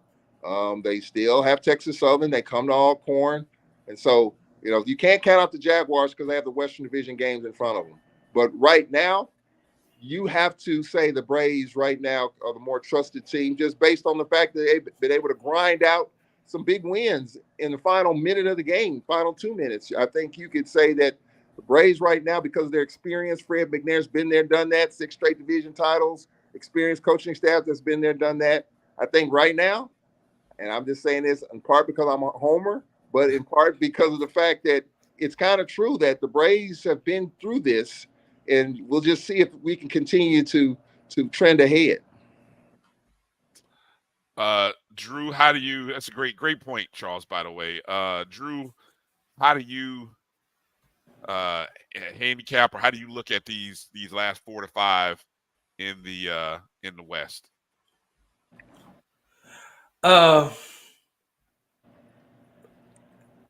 that, at the beginning of the season, Brian, I was asking whether it was going to be mediocrity or parity that was going to decide the West, because every team came in flawed.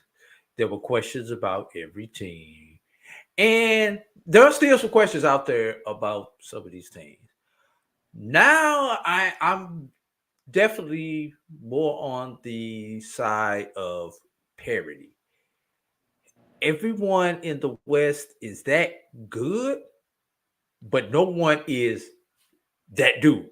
If that makes sense to you, Brian. Him. That's what the kids say. That's Yeah. him. That's what the kids Nobody say. is him.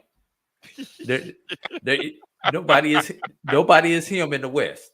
Only AD come up with these spins. I tell you, AD Drew makes you think a little bit. You just can't. I mean, which is good. But AD always has a spin on it that makes you go, I got to think about that one a minute. Yeah, but so if you just look at the schedule favors Alcorn. They have the most home games out of anyone else on this that's left. Alcorn is also the only team in that group who does not face Florida A&M. That's an advantage, Alcorn. So if Florida A&M is the beast in the East, and you got to come out the West and don't have to face face FAMU, you have a distinct advantage. So the thing that's going to be interesting is come week 11, if everything holds serve. Jackson State, Alcorn, they don't call it the Soul Bowl anymore. What do they call it now, Charles? You know, we grew up with it as the Soul Bowl. Still, some old timers still call it the Soul Bowl. It used to be. It's been so many classics, over the years. But old timers still call it the Soul Bowl, and a lot of younger folks still call it the Soul Bowl. Well, we gonna call it the Soul Bowl right here. Okay. Imagine this scenario, Charles. FAMU realistically could have the East sewn up by homecoming. Mathematically, especially if Alabama State defeats Jackson State this weekend, they will be essentially 3 games up on everyone in the East. FAMU could go on cruise control. Yeah. Jackson State may not have anything to play for at that point. Depends on where they sit in the hunt for the playoffs. Jackson State will have if we can't go to the dance, you stay in your butt at home with us also. That's what I'm looking. That's what I want to see. Is Alcorn ready for that type of challenge where a Jackson State may not have anything to play for, or even let's flip that. They're playing for style points to try to get into the playoff because FAMU has already sold up the East. And they need to defeat an Alcorn who's going to probably be sitting in the 1 or the 2 position in the West. Yeah. That's what I'm looking at. Well, I'll say this in terms of history and fan base, okay? I know our fan base and I know Jackson's fan base. And I'll just start with ours. There were years in which we won the Eastern Division and we played Jackson State and lost to Jackson State. We had already made our trip to the SWAC championship game. We sold that up. We lost to Jackson State. We lost 7-3 one year in Jackson. And even though we won the division, we lost to Jackson State. You know what our fans said? The heck with the championship game. The heck with it. We lost to Jackson State. So my guess is the same thing will be true the other way around. If the Braves, if that game is for the division, for the West, or whatever the case, if Jackson loses that game, Jacksonians are not going to care about anything else but losing to Alcorn, and they're going to be stewing the whole offseason, just like our fans were stewing in the years we were really good and lost to Jackson State.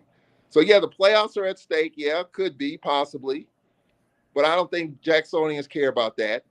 Just being honest, they probably don't, especially if you lose to Alcorn, and obviously you lost to Florida A&M. So to answer your question, that game is going to be so intense just because of the rivalry itself, regardless of what the records are. Just like the Bayou Classic, just like Bethune and FAMU, Alabama State A&M, even though that's not end of the season. But when it comes to Alcorn Jackson State, it's a whole nother animal. Jacksonians talk about the Alcorn game all off season, regardless of the result. Alcornites talk about the Jackson State game all off season, regardless of the result. So that game will have just as much in terms of passionate stakes, even though on paper it might not be as big for one of the teams. That boy, the last 3 weeks are gonna be brutal. It is gonna come down to, I really do. It is gonna come down to that game there at Alcorn between Southern. That's gonna be where I think the tide is gonna start to turn. Because as I'm looking at it, Prairie View will have another loss because they got to travel to FAMU for homecoming. That's a loss. Sorry to tell you. And that's a sellout too, Brian, isn't it? I just saw on social media that game's already a sellout, isn't it? Oh yeah, yes. It's homecoming. It's homecoming, and they're not bringing in extra bleachers to extend the crowd. It's just gonna. They got to leave the wine and cheese section over there, Brian. Yeah, they got to leave that over there. Unfortunately, there won't be any extra bleachers coming in. So, but Prairie View's gonna get a taste of what they're gonna get a taste of Tallahassee. Put it like that.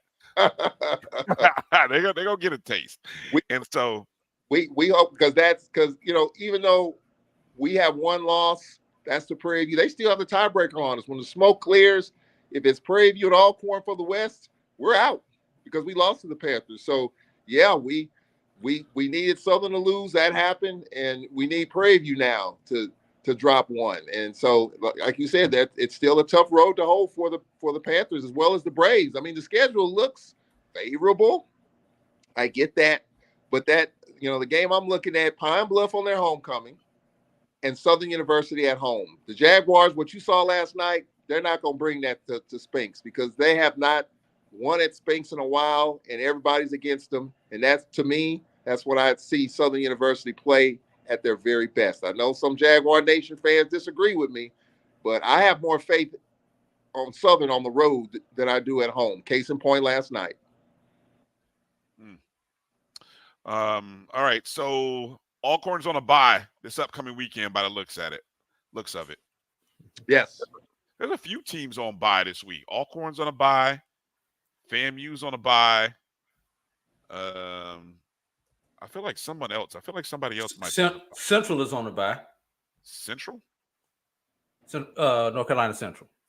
Oh, that's what it was. Okay, yes. Different conference, but okay. Different conference. Yeah. Yes. Okay. Those are the big teams on the bye. Can I throw one out before we get out of here, Brian? Sure. Yeah. Sure. SWAC Media Day, basketball version. There you go. Thoughts. Give us your thoughts. Especially when it gets into the predicted order finish on both the men and the women's side. Well, first of all, kudos to the SWAC for the new format and all that. I mean, I think the SWAC magazine and all that looks really, really good. Something different, something I didn't expect. I think Charlie Neal and the other guys did a good job with the coverage of Media Day, so I was impressed with that. Landon Bussey told me this is the best team he's had since he's been at Alcorn. He told me that last week. And yet, two-time defending champs. And he said this is the best team he's got? Yes, sir. Yes. And I the same way you did, Brian. I almost fell out of my seat. I couldn't believe what he told me. He said, Mr. Charles is the best team I've had since I've been here. And he looked at me without even flinching. Landon Bussey, that's how he is. But yet we're picked to finish third behind Texas Southern and Grambling. I found that interesting. I mean, obviously the voters, which, by the way, are the coaches and the SIDs. Those are the voters who vote for these things. They obviously saw that we probably lost a lot. They probably saw that Texas Southern with P.J. Henry, coming back, Texas Southern winning the tournament. I get it. I mean, if you follow the ebbs and flows, you get it. Grambling, sneaky good. They got Johnson, Alabama A&M transfer. They're going to be good. So I get it. And I think we lost a lot. So I see it on the men's side. But, we'll see. It's a little early. Let's see what happens in November and December when these non-conference games shake out. On the women's side, obviously, is Jackson State. Coach Reed always loads up. She doesn't rebuild. She just reloads. But I'm anxious to see when they go 24-0 and whatever, 18-0, whatever it is, 18-0. I want to see if there's someone that's going to push them in the regular season. You know, in the tournament, they stumbled. They lost to Southern University. Who's going to push them in the regular season? UAPB pushed them in the tournament. I think Dawn Brown with a new contract. I think she loads up with talent. But I'm anxious to see if Jackson's going to get pushed in the regular conference season as compared to the tournament. Can I ask, you know, I know last year Alcorn was it last year you guys didn't play a home game until the conference schedule? Yes. Is that I'm kind of scrolling, so I think I know the answer. We have a game against Xavier, the men do, and that's Landon Bussey's, you know, old school. So I get that, but for the most part, you know, that's the only game that we have now. Women, Nate Kilbert does a really good job in getting some decent home non-conference games. UNO, Central Arkansas, we'll play it out a little bit. The Toogaloos and the Arkansas Baptists, I get that because you want to taste a victory because it's hard to come by a non-conference otherwise. So I get that, but for Landon Bussey, you know, just getting a game at home for fans to see, I do think that's a good thing. And you know, with this improved team, you know, hopefully we can get some stuff done. We open up with Arkansas. Razorbacks are really good, probably one of the top 15 teams in the country. We'll see how that shakes out. And the Lady Braves open up at Mississippi State, you know, playing in state.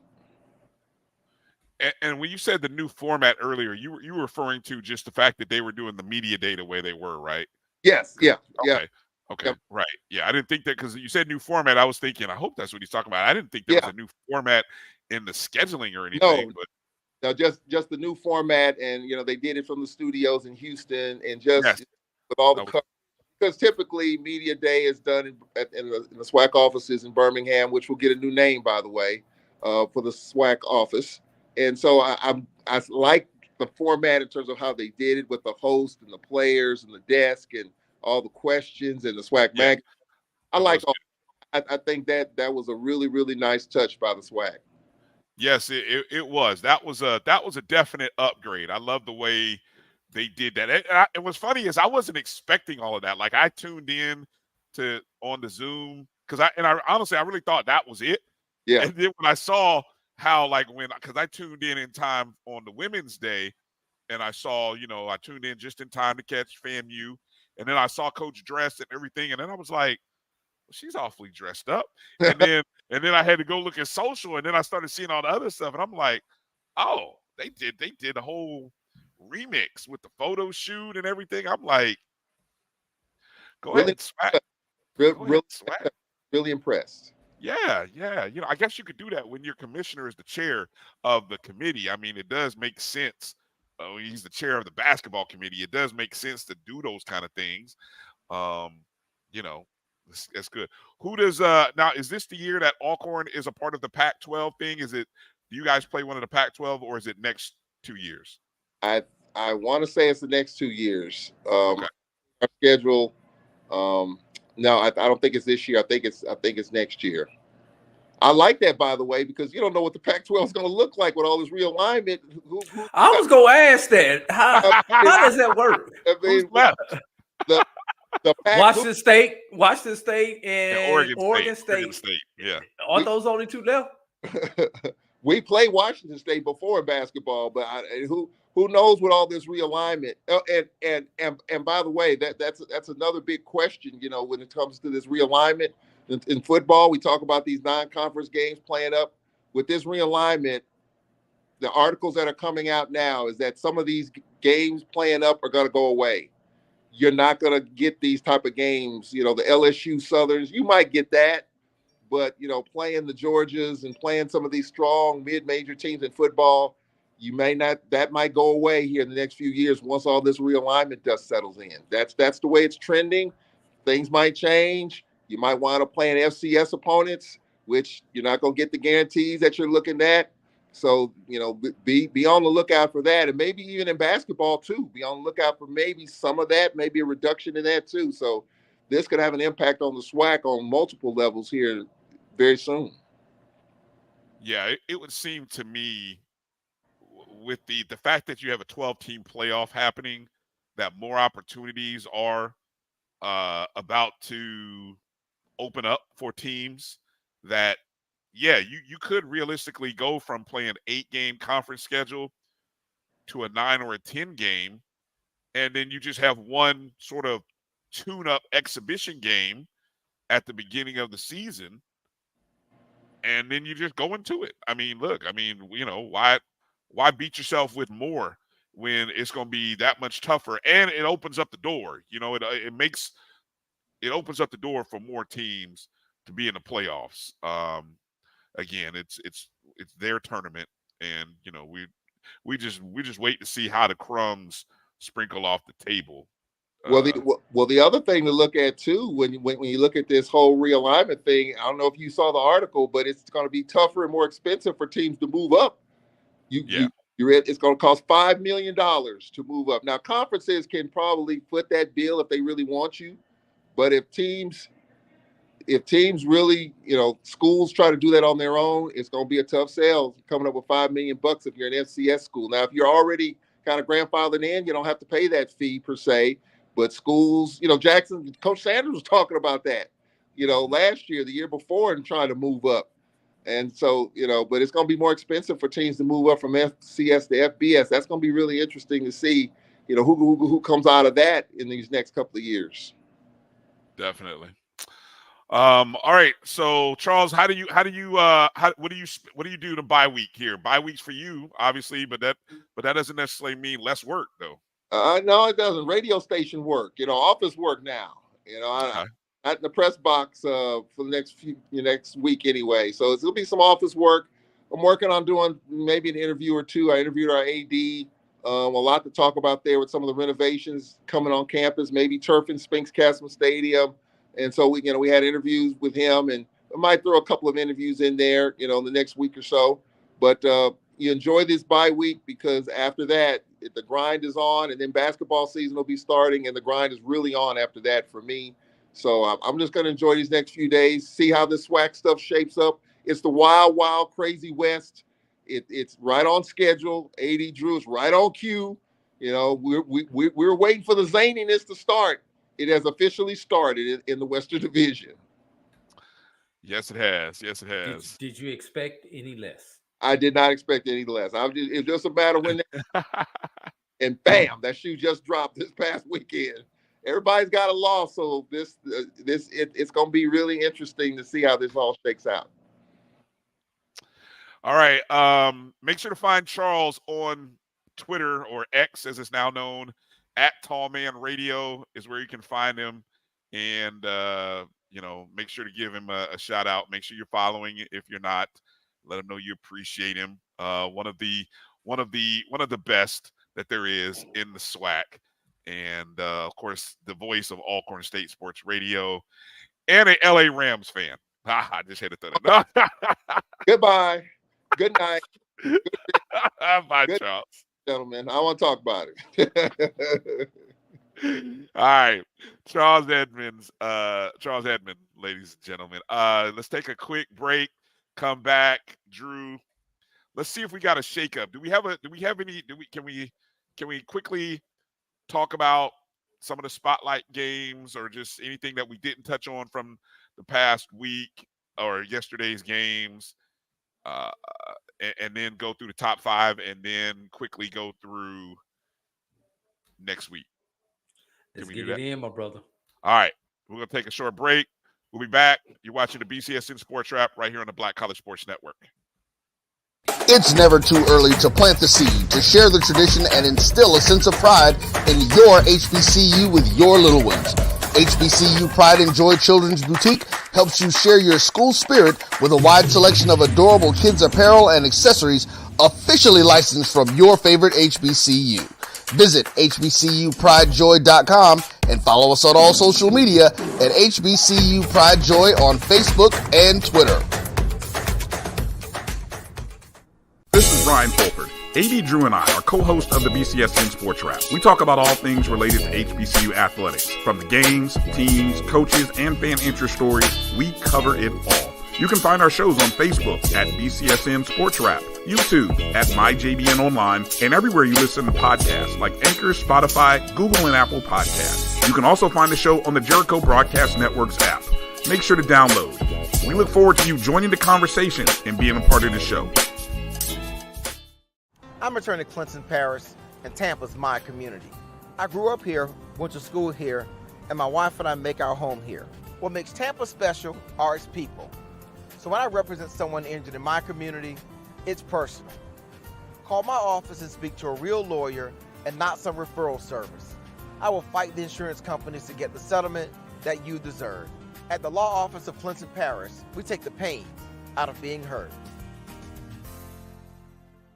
Since 2002, Empowerment Resources, Inc., a nonprofit organization, has empowered more than 1,500 youth and adults in Duval and surrounding counties.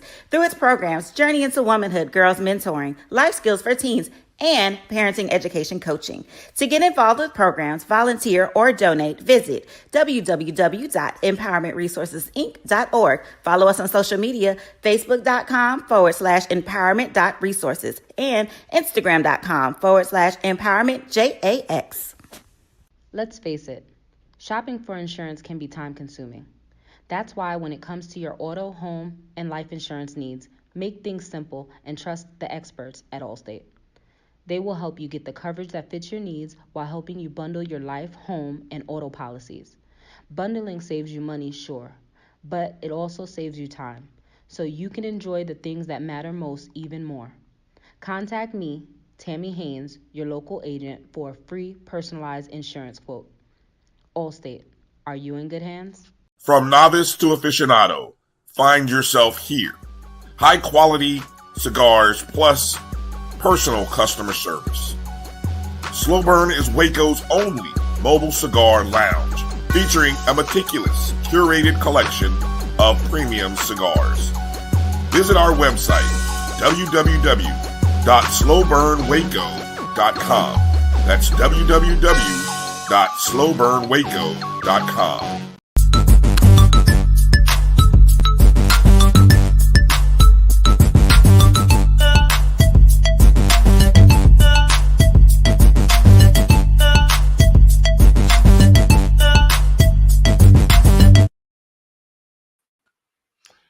Hey, welcome back to the BCSN SportsWrap. Brian Fulford, 80 Drew here.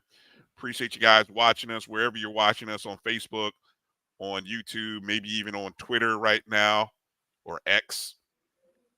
I want to encourage you to go download the Jericho Broadcast Network's app on the Google Play or Apple App Store. MyJBN, MyBCSN is where you can find us. And always, hey, take a look out for the BCSN Pod Zone. You guys are podcast people. All of our shows, this show, Dr. Cavill's Inside the HBCU Sports Lab, the ONG Strike Zone, the Carlos Brown Show. All of these shows are available in podcast format on Spotify, iHeartRadio, Google and Apple Podcast, any and all of them. All of them, iHeartRadio. Trying to see if I forgot anybody. But they're all there. They're all there. Okay. Let's just kind of do a quick rundown again, Charles. Drew, from the top games from the past weekend. Obviously, over on the Division One, or non-Division One side, our number one ranked team, Benedict, took on the number 3 ranked. I think was Miles the 3 on our rankings. No, Miles actually was outside of our top 5. Okay, that was Dot who had Miles as 3. Okay, so number 1 holds on 27-24. If I recall, I had the where was the stats? I had the thing pulled up here as I was looking at how that game shook down. Really, that game was controlled by Benedict until it wasn't. That game was controlled by turnovers. That's what that game was controlled by. Well, right. What was both teams were able to take advantage of the other team's turnovers. 2 interceptions. The first 2 interceptions by Benedict's quarterback turned out to actually help put Miles back into the game, because I think when that happened, the score was 22-6. 21-6. 21-6. Yeah, okay. Here, I found the Benedict thing right here. Okay. Yeah, 21-3, actually. 21-3. Yeah, and then the third quarter, Miles finally hits on a big play and then comes back again. Actually, Miles scored 3 straight times in the third and into the fourth quarter. Took the lead with 7:49 to play, 24-21. But champions do what champions do, Drew. Benedict turned around, went on a 12-play, 87-yard drive in 5 minutes and 19 seconds. Zaire Scotland with a 1-yard touchdown run took the lead 27-24. And that was your ball game, ladies and gentlemen. Are you worried? Should you be should there be any worry from Benedict faithful? Or did Benedict actually just kind of need this kind of game? Obviously, you worry because you gave up more points in this one game than you have given up the entire season combined. First of all, I mean, Miles did a tremendous feat. They scored 3 touchdowns against Benedict, a team that had given up only 3 scores the entire season, a touchdown and 2 field goals. So it's not necessarily worried, but you do need to make sure that when you get back in the lab today or tomorrow, I don't know what their schedule looks like, but you need to definitely make sure that you address the concerns with it. But let's be real. It was more of the offense putting the defense in a bad position than the defense itself. So the Benedict offense is the one that really needs to get back and take a peek at things. Mm-hmm. Well said. Virginia State, the number 2 ranked team in the BCSN top 5 last weekend, went on the road to Bowie State for their homecoming. And there was an article. Where did I read this at? HBCU Game Day. Happy about being here by. I find it funny that you take it personal, scheduled for homecoming, when you did the same thing last year to them. You know what I'm saying? Last year, you were the homecoming opponent. Bowie State was the homecoming opponent for last year. Bowie State rolled into town, whooped your tail. This year, I don't know, a buck, scheduling, timing. Bowie State is scheduled y'all for homecoming. And now y'all are upset. Come on now. So,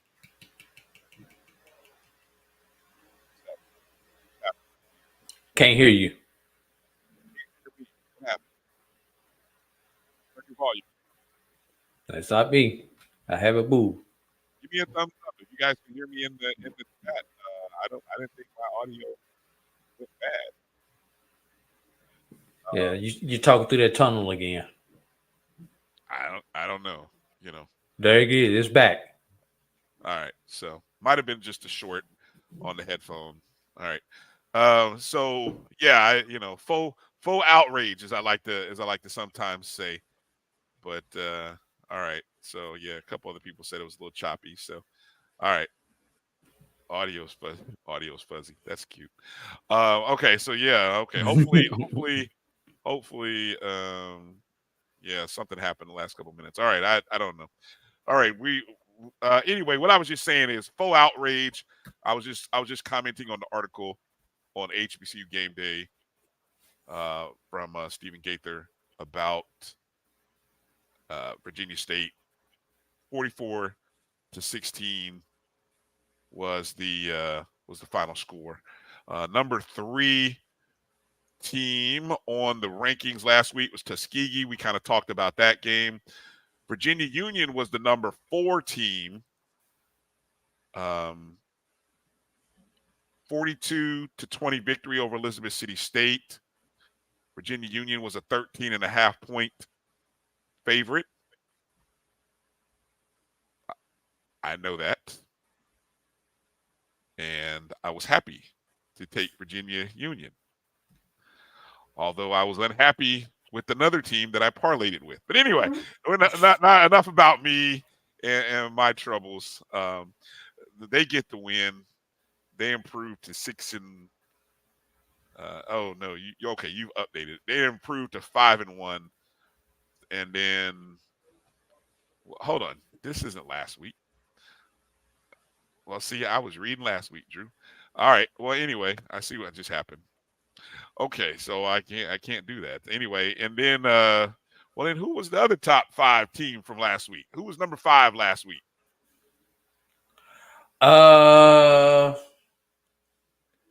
In which poll? We're in the under D1. Well, anyway, don't worry about it. Just some other spotlight games on the under D1 level that I noticed. West Virginia State lost to Notre Dame. They were up. When I saw, they were up 24-17. So Notre Dame and lost the game. Yeah, Notre Dame must have scored 2 touchdowns late to win that ball game, 31-24. Allen's on a bye this week, so Allen might have been 5. But Florida Memorial, though, got to talk Allen about. was not 5. Okay, oh, good to know. Florida Memorial, 72-19 over Warner. I was just looking. Okay, so I'm looking at the Sun Conference standings here, where Florida Memorial is a part of. And they sit tied in first place with, check this out, tied not only in overall record, but also in conference record with the number 9 team in the country, Kaiser, and Southeastern, who usually has a pretty good program. So Florida Memorial is sitting in a nice spot after winning that ball game. They are the top offense in the Sun Conference, averaging 47 points a game overall within the conference, and just a couple of conference games. Let me see. Scoring 35, or what is this? Oh, they got it screwed up. But anyway, where I was going is top offense here in terms of points per game at 47. Offense is averaging 572 yards a game. That's pretty doggone impressive right now, what Florida Memorial's doing over there. I actually had to vote them into the top 10 in one of the polls that I'm a part of, Drew. Probably appropriate. Yeah. I mean, at this point in the season, got to get them some shots. A bit of a surprise was seeing Fayetteville State only beat St. Aug 7-0. That was a bit surprising. 7 points. Livingstone 23, Winston-Salem 21, and those Rams fans are back on the bridge after seemingly thinking that things were right and that the ship was righted. And then I think, if I'm not mistaken, Winston-Salem has lost the last 2 games. Yep, they've lost the last 2. But more importantly, Drew, with I think Johnson C. Smith lost to Shaw, Winston-Salem sits at 1-0 in the conference. Or hold on, let me see. Let me make sure I do this right, because I thought the CIAA does this weird thing. Okay, your conference and then your division. So Livingstone is 1-0 in the division, 2-2 in conference, which I guess that puts them in third, a game behind Johnson C and 2 games behind Fayetteville State. But anyway, shout out to Livingstone, getting some dubs. Langston 33-3. Quietly, Langston has won 3 games in a row. after having a tough start to their season. Arkansas Baptist, there's a school we rarely talk about, Drew, 23-8 over Texas College. That'll be the only win. Yeah. Lincoln, PA. How about Lincoln, PA with they are now 3-3 overall, 2-2 in conference, 1-0 in the division with a 52-44 win at Bluefield State, beating them on homecoming. Albany State, of course, shuts out Central State 48-0 at home. My mistake. Allen wasn't on bye, Drew. Allen beat Clark 35-20. Why did I think Allen was on a bye this week? I don't know, because there's no buys usually in Division II. That's a great point. They beat Clark 35-27. Fort Valley State defeated Savannah State 38-24. Fort Valley State starting to wow, how big is that game going to be this upcoming week? Matter of fact, in a few days, Thursday. That is going to be the game. It will be. A couple of standout games from the division. I can't forget Edward Waters 37-30 over Lane. And hopefully you got a chance to watch that right here on the Black College Sports Network on Saturday. If not, you can go back onto our YouTube page and you can watch that broadcast. Joshua Jackson did a great job on that. And if I'm not mistaken,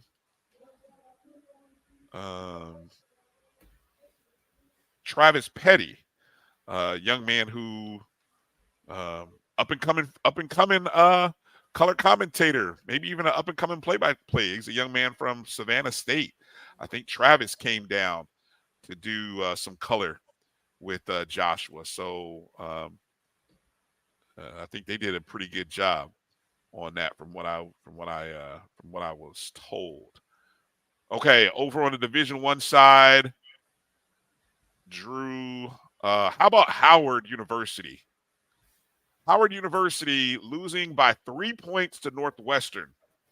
I don't know if they were ever in that ball game or if that a ball game that they, like, you had a chance to win and you blew it. Did you take a look at any of the stats on that game? No, I did not look at the stats on that particular ball game. Yeah, see curious. if I can pull something up quick. See if you can pull something up while I keep going here. Of course, North Carolina Central going on the road to beat Elon. That's 2 consecutive good wins for Central. I heard this morning Elon, which I was reading here, Elon had a home winning streak that got ruined by North Carolina Central. So that was a big win for Central. And it was hold on a second. Hold on. Because I found it. It actually turned out that was a top 25 matchup in the FCS. Elon was coming in ranked 25th. Of course, Central is ranked 11th. Elon was on an 8-game win streak at home. They had not allowed them being Elon, they hadn't allowed a touchdown inside that stadium, road stadium, for 15 quarters. So that was like the last, almost 3 games, or at least there was 3 games that were shutouts there. And Central handled business. Of course, the usual suspects. Davius Richard had a season best 114 yards rushing and 3 touchdowns. He was 21 of 35 for 171 yards and a touchdown. I wonder how the North Carolina Central fans feel about if Davius Richard wasn't as good of a runner. Would they be nitpicking the 21 of 35 for 171? I'm just curious. Senior running back Latrell Collier had 95 yards and a 63-yard touchdown run. He became the 9th Eagle in North Carolina Central history to hit the 2,000 career yard mark That's pretty impressive. 2,000 yards in a career. That's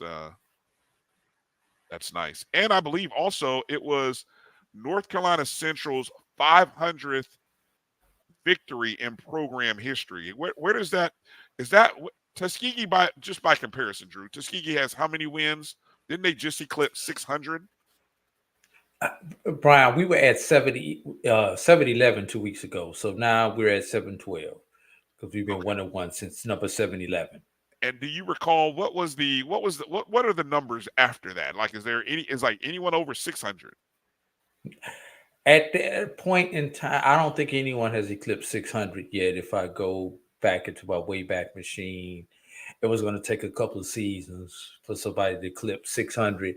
I know Florida A&M at one point was about to hit 600 because there was a debate on Florida A&M get to 600 before Tuskegee get to 700 that 1 year.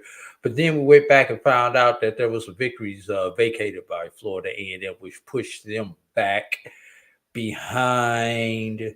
It's either Tennessee State or Grambling is up there. Virginia State is also up there in victories approaching 600.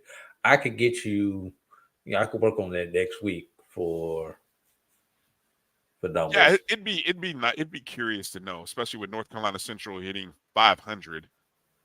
How many schools? Like we know they're at 500. Obviously, we know Tuskegee is at the race is for number 2. Right. I'm just curious. I mean, Tuskegee don't have to play football for the next 10 years, so no one will catch them. Exactly. Let's be real. No, 100. That's for real. Let me see. I'm gonna come back to your question here, Edward. Well, no, hold on. Let me go. Well, let's put it out here now. Edward said, since Savannah State has rejoined the SIC, these past 2 weeks were the first time Edward Waters and Fort Valley have defeated Savannah State. That's a little known fact. That's some good intel there, Edward. Does that say something about Edward Waters and Fort Valley? Or does that say something about Savannah State? Maybe a little both. Savannah State don't have D1 athletes that they had when they first came down. That's what that's telling me. All the D1 athletes have transferred or graduated. Aha, interesting. So yeah, North Carolina Central's win and Hampton's loss to Campbell 37-20 leaves me in a dilemma as to what I'm going to do with my number 1 vote in the Division I HBCU rankings. Hampton took it on the chin. They'll fall back a little bit. Of course, Jackson State with a big win. FAMU with a road win, covering the 4.5 points. Tennessee State going on the road with a 27-20 victory over Kennesaw State. That's pretty good. By them. Let's see. Anything else? I don't know. Any other game? I think that kind of covered anything that I saw that was kind of like, Any games there that you saw that you wanted to shout out? I think you didn't hit mostly all of them, Brian. Yeah. Okay. All right. Looks like you got the top 5 ready. Can we roll? We can roll. All right.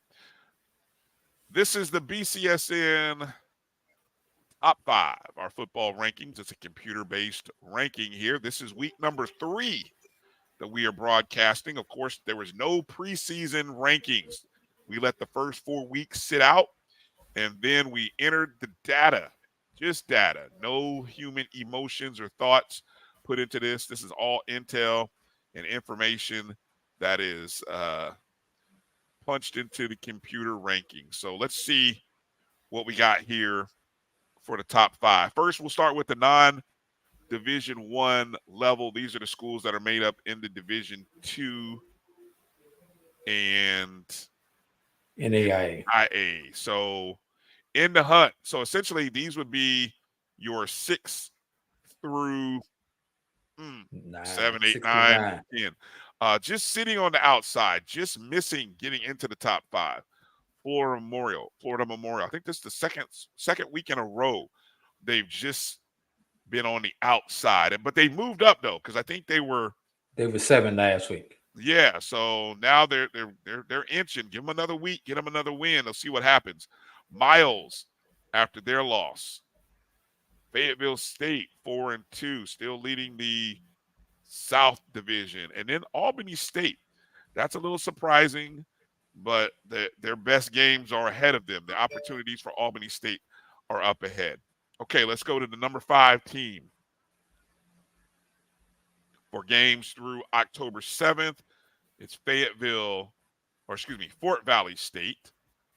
Fort Valley State with a record of 5-1, amazingly 5-0 already. So last week they got a 38-24 win over Savannah State. Big Thursday night matchup, top 5 matchup coming up on Thursday. Fort Valley State versus Benedict. Talk about that. That's going to be juicy to talk about. Number 4 in the rankings is Virginia Union. Quietly, Virginia, I was looking at something. Virginia Union sitting at 5-1. Their one loss came to, who did they lose to? Fayetteville. Right? Yes. And that was the game where there was like a hurricane-type storm and rain. Yeah, it was a tropical storm. Right. Right. And they lose. Yeah, I can't remember which one of them hurricanes that just came through there, though. Yeah. What's interesting, though, Virginia Union has really benefited from a soft schedule. Like, I'm talking Charmin soft. I was looking at the win-loss record of their opponents. It's something like 9-27. So, not to take anything away from Union, because it's still a good squad. They're doing what they're doing. They're meeting expectations most of the time. I think although they had like a 28-20 win, but don't sleep on Union. Don't forget about them. All right, number 3. Number 3 in the top 5, Tuskegee. Defeated Morehouse. They've got Miles this upcoming. No, they don't have Miles. They got Edward Waters. They got Edward Waters. Yeah, sorry about that. Oops. Number 2 is Virginia State. Defeated Bowie State. They got Bluefield. That's a win. So that's number 2. And number 1 is Benedict. Again, still holding on. What's the margin there between Benedict and Virginia State? Did it close? Looking at the total points, Benedict. It's about the same. They've moved up in the number of points, but the margin is about the same. Okay. So again, quick recap of the top 5. Number 1, Benedict. 2, Virginia State.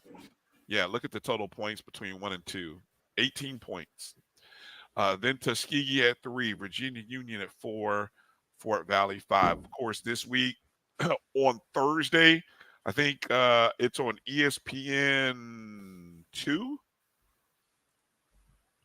Or did I see somebody say it was on? It's on 2 of the U. 2, according to onit2.com. It's at Benedict. It's on ESPN 2, 7:30 p.m. Eastern. That's a big time game. We got everyone. HBCU Nation should make sure you're tuned in to watch that game. That'll be good. Any surprises there with the top 5, Drew? I'm really actually kind of surprised Florida Memorial is sitting where they are. I didn't think they would be quite as high as they are in the rankings. So that's the one that I didn't think they'd be as high. You thought they'd be lower. Right. Yeah. I actually thought they'd be in the top 5 this week, personally. Yeah. I thought they'd be close, because I know that the numbers love them. Well, just the fact that they were in it last week. So I don't know. We'll see. They got opportunities though. They got, games against Kaiser, and I think there's another top 20 or 25 ranked team in the conference. So they got a couple games there. You know, just imagine Florida Memorial can win those games. They'll be right there in the hunt. Could we dare be talking about Florida Memorial in the NAIA playoffs? How many years? This is year number 3 or 4 since they returned the program. They started during the pandemic, if you want to count that year. So 20, so 21, 22, 23. This would be year 4.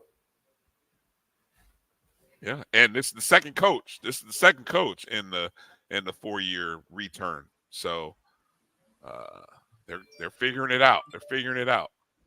Okay, let's jump over to the Division I side of things and take a look at the teams in the top 5 first with our in the hunt. Only 2 teams worth mentioning in the hunt. That's kind of sad. Norfolk State and Grambling State. I'm just saying it is kind of sad. Norfolk State and Grambling.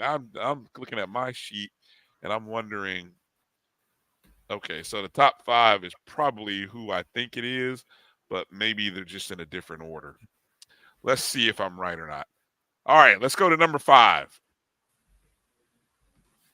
Number 5 this week in the BCSN top 5 is Hampton University. That's where I thought they were going to. I think they were 4 last week. So yes, they dropped 1. Dropped 1. Tough loss to Campbell at home. Drops to number 5. Number 4 this week is probably the team that was 5, and it is Jackson State. Flip-flop. Hey, I noticed. Look at the helmet, Brian. Hey, look, there's the blue block helmet, which still Jackson State has not worn this season. And if I'm wrong, somebody tell me. I noticed this past weekend they had a J on one side and numbers on the other. They still haven't worn that particular helmet. I don't even know why you changed it, Drew. You got bullied by the people in the chat room. Number 3, Florida A&M. I think it's the same spot FAMU was a week ago, and they're sitting at number 3. Ooh, that's interesting because FAMU dropped the spot, didn't they? No, FAMU same spot. Same spot. Okay. All right, this will be interesting. Number 2, Tennessee State for the second consecutive week, I believe. Yes. Tennessee State, which means our number 1 for the second consecutive week is North Carolina Central. What's the margin here? Let's do the recap here of looking at 1 to 5. The margin page was not updated. Okay. So 720. So it's about what, 25, 50 points, somewhere close to there. 43 points. 43 points. Okay. Again, top 5 summary. Number 1, North Carolina Central. Number 2, Tennessee State. Number 3, Florida A&M. Number 4, Jackson State. Number 5, Hampton. That's almost how I had my personal top 5. We'll see. We'll see. Tennessee. It's going to be interesting to see what happens with Tennessee State here as the weeks move. But I think Tennessee State has a very favorable schedule here in these next couple weeks that could make a difference. Okay, let's recap our picks from last week very quickly. Drew, another amazing week. You are like you're pretty good at this, Drew. Yeah. I'm just trying to get to Jamie's level. Right. Another 4-1 week, as Drew's only loss was Miles. I was less impressive, 2-3. I lost. It's almost like, what was I thinking? I picked Alabama A&M. What was I thinking? What was you thinking? Grambling that was a coin toss. I mean, I was winning. I'll give you Grambling. I can give you the Grambling one. I was winning that game until the last minute, 2 minutes. Elon, I didn't think, come on. Elon had a streak going. Good for NCCU, but I, I guess that's what I get for picking against the HBCU. Told you, bet on black. Oh yeah, there you go. Overall, I'm 16-15, just slightly over 50%. Drew is an impressive 19-12 right now. So pay attention to Drew when he calls out games, folks. Pay attention to Drew. Holla at your boy. Okay. I gotta find another game. Give me another game other than Edward Waters and Bennett. No, other than Edward Waters, Tuskegee. Since I know who you're not gonna. Trying to see, is there another candidate? I don't want to put Bowie State, Virginia Union. I'd rather pick that game but I understand why.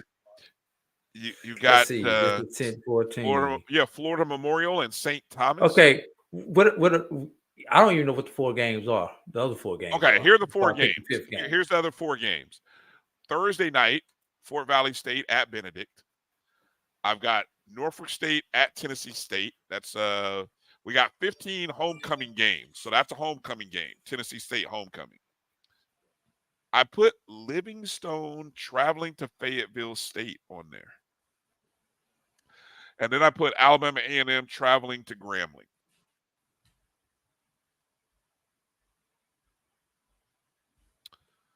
How about this matchup? Allen at Albany State. I was looking at that one.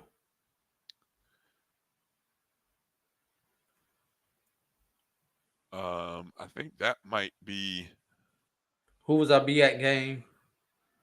Norfolk, Tennessee State. Yeah, Norfolk, Tennessee State, sort of our MEAC game.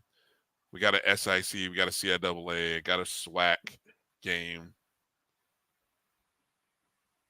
I mean, hey, Brian, you could put Arkansas Pine Bluff at Valley. Just that'll be for and giggles. Here's the game, Brian.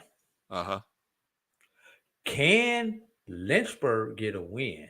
They play Fort Lauderdale, who is another NCCAA school. It's their homecoming too. And it's Fort Lauderdale, and it's Virginia Lynchburg's homecoming. They have a home game for the first time in forever and a day. Can Lynchburg get a win? I don't want to do that.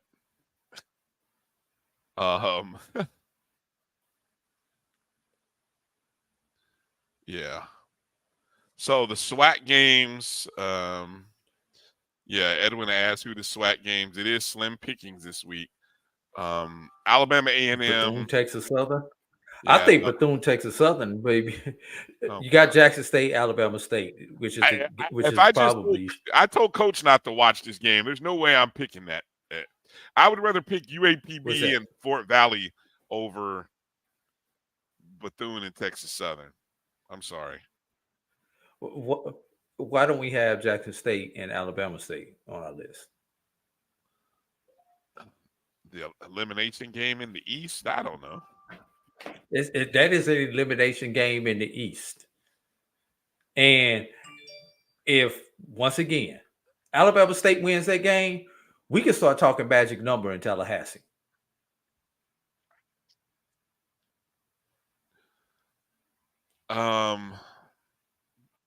So you would rather you'd rather go with that game over to Alabama A&M at Grambling? Yes. Grambling homecoming? Alabama A&M hasn't shown me any reason to even consider picking them one way or the other. They're going to be the other. Oh, Jackson State homecoming. So ASU, Bama State at Jackson will be our WAC game. And I got to find a replacement for. How about I like Allen and who'd I say? Albany State. Yeah, I like that one. Okay, so are 5 games again this week. Let me make sure I take off the Edward Waters game, although that's a juicy game. Love that game. Okay. Fort Valley at Benedict. Thursday night at Benedict. Who do you like? Benedict coming home on a short week. Definitely favors the home team, although Fort Valley was at home on last week against Savannah State. Fort Valley, it will come down to whether Fort Valley can establish their run game. Kelvin Durham says he's the best quarterback in the SIAC. If you cannot compete and beat this team, at least compete against this defense, you can't make that claim. So, but Lupa Danellis is the best defensive player in the SIAC right now.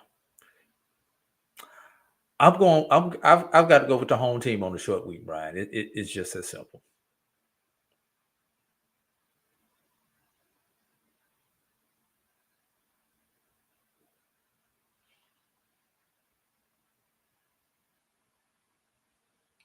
You're on mute, Brian. You're on mute. Good catch. I forgot about the angle for the preseason offensive player of the year versus the preseason defensive player of the year. I forgot about that angle.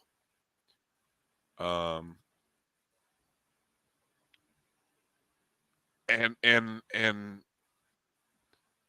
you brought up the defense. You brought up the short week. You brought up being at home. Those were the things that I was thinking about. I really thought you were going to take Fort Valley State for a second. So I don't have a chance to go oppo on you in this one because I too am taking.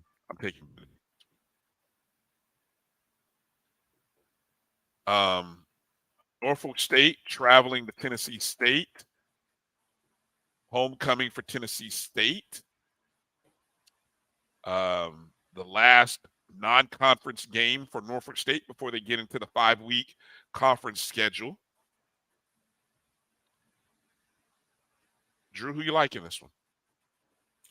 I think the battle of the bands between the Aristocrats of Bands and what is it? The Legion Sound. What are they called again? I thought you were going to get it right. The Spartan Legion. Yeah. The Spartan Legion.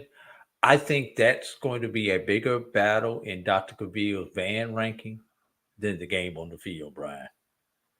Because rumor has it Norfolk's band is traveling to Nashville. And props to Norfolk State. Congratulations. Well done for actually traveling to a game. Yes. I think that's Tennessee State at home, homecoming. The only time that it seems like Tennessee State ever has a crowd in Nissan Stadium is homecoming. So I've got to roll with the home team on homecoming. And Eddie George has something to prove. He wants to prove that he is the man when it comes to these HBCUs. And Brian, just sidebar. Maybe Tennessee State might think going east instead of going south. Just throwing that out there. Maybe TSU thinking about going east instead of. Oh, I see what you did there. In case the OVC Big South thing doesn't quite work out. Well, okay. I mean, you know something I don't know? No, I'm just throwing something out there. But I will throw this, and this is totally sidebar. There will be some conference churning going on next week. Inside word.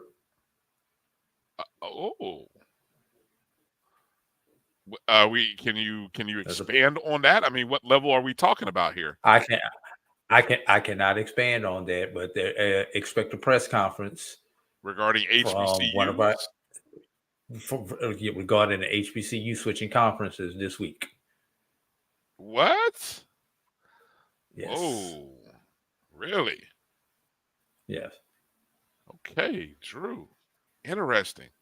I mean, what's the ripple of that change? Big ripple? Nah, it's not. It's not a real big ripple. Okay. Let's put it to you like this: it's not. They're not. They're going from a non-HBCU conference to an HBCU conference. That's all I can tell you. Huh. Okay.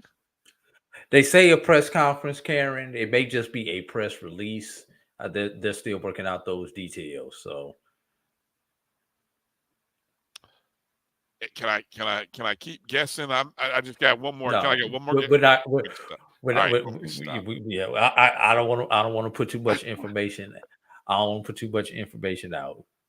Right. But I will say this: the athletic director of this school, assuming that nothing changes this week, has agreed to come on the show next week at 6:30 Eastern, 5:30 Central. Ooh, okay. Already got the interview set up. All right. Well, breaking news. You heard it here first. Courtesy of AD Drew. We appreciate that. You were talking about the crowd at Nashville Nissan. I will look. I know this from what I've heard, that alumni have been in their feelings about TSU playing games at Nissan Stadium. Because I think it was 2 years ago that nobody went to their homecoming game. I forgot who they played. And they wanted more games at Hale Stadium, which probably only seats about maybe 9,000, if that. So Tennessee State, they're stuck in this bubble of, and part of the reason they don't like Nissan is very similar to what happens over there in Birmingham. There's pricing that really upsets a lot of people, limited places to tailgate, stuff like that. And so I just, from what I've been told, and my sister's a TSU grad, so this is stuff I get from her. That's a good question. That may be. It's not that far, Edwin. How far is TSU from Nissan Stadium? I've actually driven that distance, but I'm gonna say maybe 15 minutes. Not within walking distance of the campus. Maybe about 15-minute ride, Brian. Yeah. So students have to either drive or they have to get shuttled there, and I think that too is also sort of the issue. Yeah. So now here's what's interesting. Maybe about a month ago, Tennessee State announced that they were going to be doing some infrastructure and some construction projects on campus with some athletic facilities with some of the money that they've got from the state. And one of the things that was in that project, and I'm going back off the top of my head with this, was a new football stadium, along with a hockey arena and a few other things, soccer field, track, I believe, baseball stadium. There were a whole bunch of athletic facility upgrades or new constructions going on. But my question at that point in time, Brian, was, why are you doing construction for a new football stadium when you have agreed to play in the new Tennessee Titans football stadium when it opens up? Have they? I'm sorry. Yes, they agreed to that. This was prior to that other announcement coming out. So I'm confused there in Nashville. What are y'all thinking about? Let me show, since Karen asked the question, what's the condition of Hale? Let me go to this nice little, I found it on the website here. So let's take a look at Hale Stadium. There it is. Beautiful Hale Stadium. And they played there during the pandemic. Yes, they did. 15,000. 15,000 is the seating capacity located on the campus of Tennessee State. Built in 53. They were playing home games until 99 there, in which they moved those home games to Hale.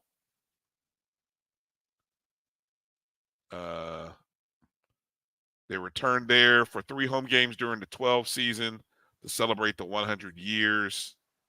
I don't know how far back this goes. Some other views of Hale Stadium here. There's a nice view from up high. I mean, look, for 15. A stadium that's been sitting dormant for 15 years. Well, I mean, look, let's just juxtapose 20 it again. years. Hey, let's juxtapose it in reality. Bragg Stadium only really seats about 19 to 20. It used to be 25, but that's been reduced ever since they remodeled it. But, I mean, 15 is not bad. I mean, your FCS program. And really, if you wanted to expand, you could expand. You see there's area in the north end zone up there where you could expand. That looks like field house area. I think the field house is, well, let me see if there's another picture here.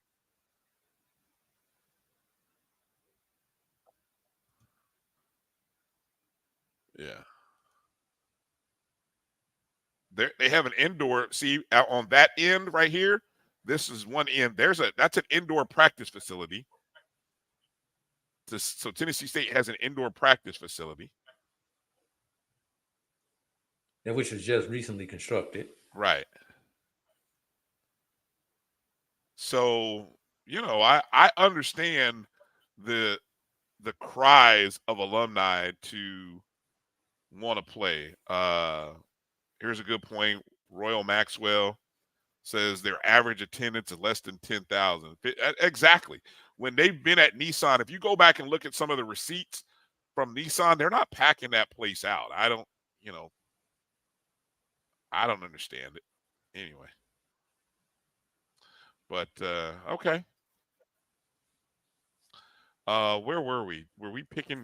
We were in the middle of our picks. Oh, I'm sorry. Oh, we were talking about homecoming at Tennessee State. That's yeah, that's where we were. Okay. Who did you select? And by the way, full disclosure, Tennessee State was my number 2 choice. To go to school? Yes. Really? Okay. Yes. Nice. I'm glad my sister went there. It's great. I love the. And my brother did graduate from Tennessee State. Okay. Yeah, it's a nice network. TSU has a nice network. I think they are, unfortunately, like I said, they are a blue blood. Unfortunately, they sit on the outside looking in, and then they haven't had the kind of success on the outside that keeps them on people's lips, especially when you get into October. So good first month for Eddie George and Tennessee State. Hopefully they can keep winning, and people like us will keep talking about Tennessee State. Right. They're blue blood, Brian, but I think for some of us, there's powder blue blood. Wow. Doc always with some good tips. Yes, I've heard that too. They don't listen to a large group of their alumni regarding athletics. That's. But at the same time, you'll turn around and I don't know. Maybe they don't. But I would always say it's kind of curious when you don't listen to your alumni. Turn around and ask for a donation. Yeah, and then you ask around for donations. I don't know. FAMU may find out about that pretty soon. Okay. Who's your pick again? I'm going Tennessee State at home. Tennessee State at home. Okay. Issue at home. Okay, so we're both two the same. All right. How about Livingstone at Fayetteville State? How about it? I mean, it's on the schedule. You're like, how about it? I mean, Fayetteville State in the South, you can't pick against them when it comes to the South only opponents. I only pick against Fayetteville when they play the North. Livingston. I was trying to see how quickly I could pull up Livingstone's history versus Fayetteville. It hasn't been good. I just know ever since they got the blue turf, they got a new attitude. Although this game is at Fayetteville, right? Is that what I just said? Yeah. But it will go a long way towards Livingstone having a shot at the South. And if you put it like this, if you think there's a gap between Fayetteville State and the rest, this might be the year that huge gap doesn't exist.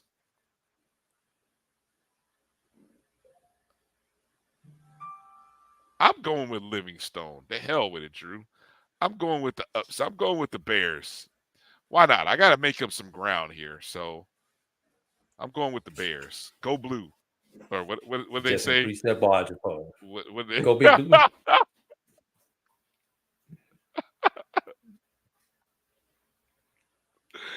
So you're Oppo, obviously. You're going with Fayetteville State. Yes. Can't pick against them in the South.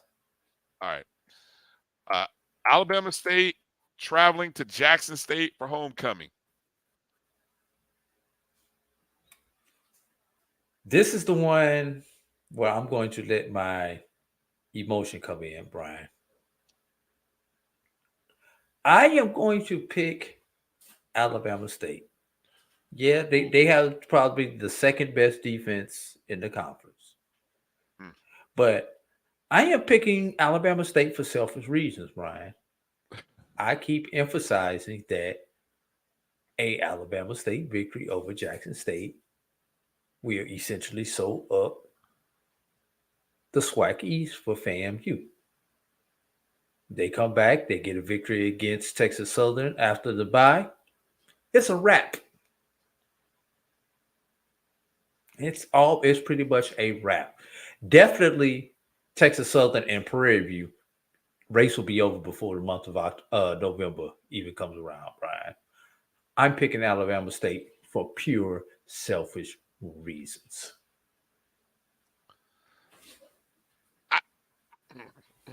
The last time FAMU had a chance when they were 3 games up, didn't work out. 2018. So well. Yes, didn't work out so well. I don't want us to be 3 games up with 4 weeks to play. I'm sorry. You can save that for baseball. I'm just keep it the way it is. Let this game. Yeah, exactly. Israel. He should be ashamed of himself. Israel, when you got a 5-game lead in this picks contest, I can make crazy picks like this and still be good. This is your crazy pick. All right. Well, hey, yeah. I'll take this one. This will make up for my Livingstone. So hopefully Livingstone comes through and I can get 2 up on 2. So I'll take Jackson State at home for homecoming. All right, and the last one is Allen traveling to Albany State. Albany State unbeaten. It's not a homecoming game for Albany, but they are unbeaten in conference play. Allen has 1 loss. This could be this is a game that I think Allen can find themselves back in the hunt potentially. But if they lose this game, the dream of getting to the SIC championship game might be officially over, because you'll have Albany and at least 3 other schools possibly unbeaten. Well, at least one other. This is another one unbeaten will get eliminated this week, Brian, with Fort Valley and Benedict playing. Yeah, but I'm saying if Albany wins, there's guaranteed at least 2, maybe 3, but at least 2 are guaranteed to be still unbeaten. And then you'll have 3 others that'll have 1 loss. Only one team is guaranteed to be unbeaten. No, that's the Benedict. No. That's the Benedict Fort Valley. I said if Albany State wins, you got to hear what I'm saying here. Still got Tuskegee out there. But that's not a guarantee. No, it's not a guarantee. But if Albany State wins, okay, and the winner of Benedict, right. There's at least two. Two, right. That's what I'm saying. At least two, maybe a third. Who's Tuskegee? Maybe a third. That's all I'm saying.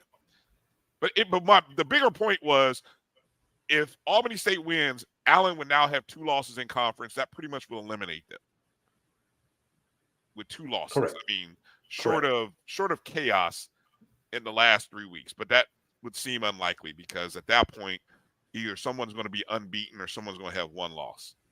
Right. And by the way, Brian. Yeah. Allen's schedule to close out conference: Albany State, Miles, Edward Waters, and Benedict.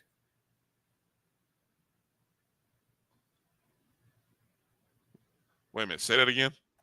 Albany State, Miles, at Albany State, at Miles, host Edward Waters, at Benedict.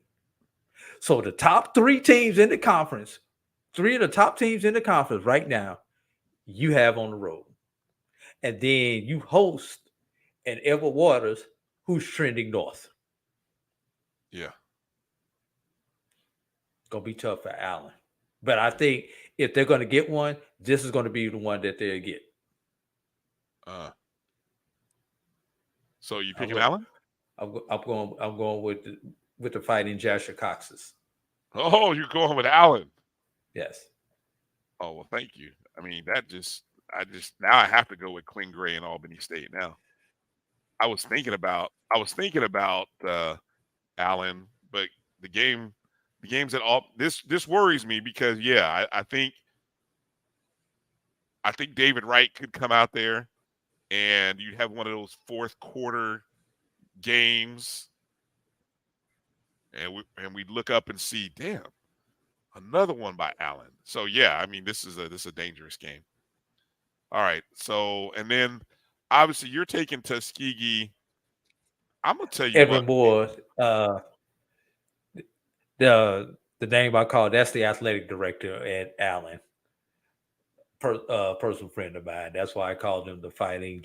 His name is Joshua Cox. That's why I called him the Fighting Joshua Cox. That's COX, not what you thought I said.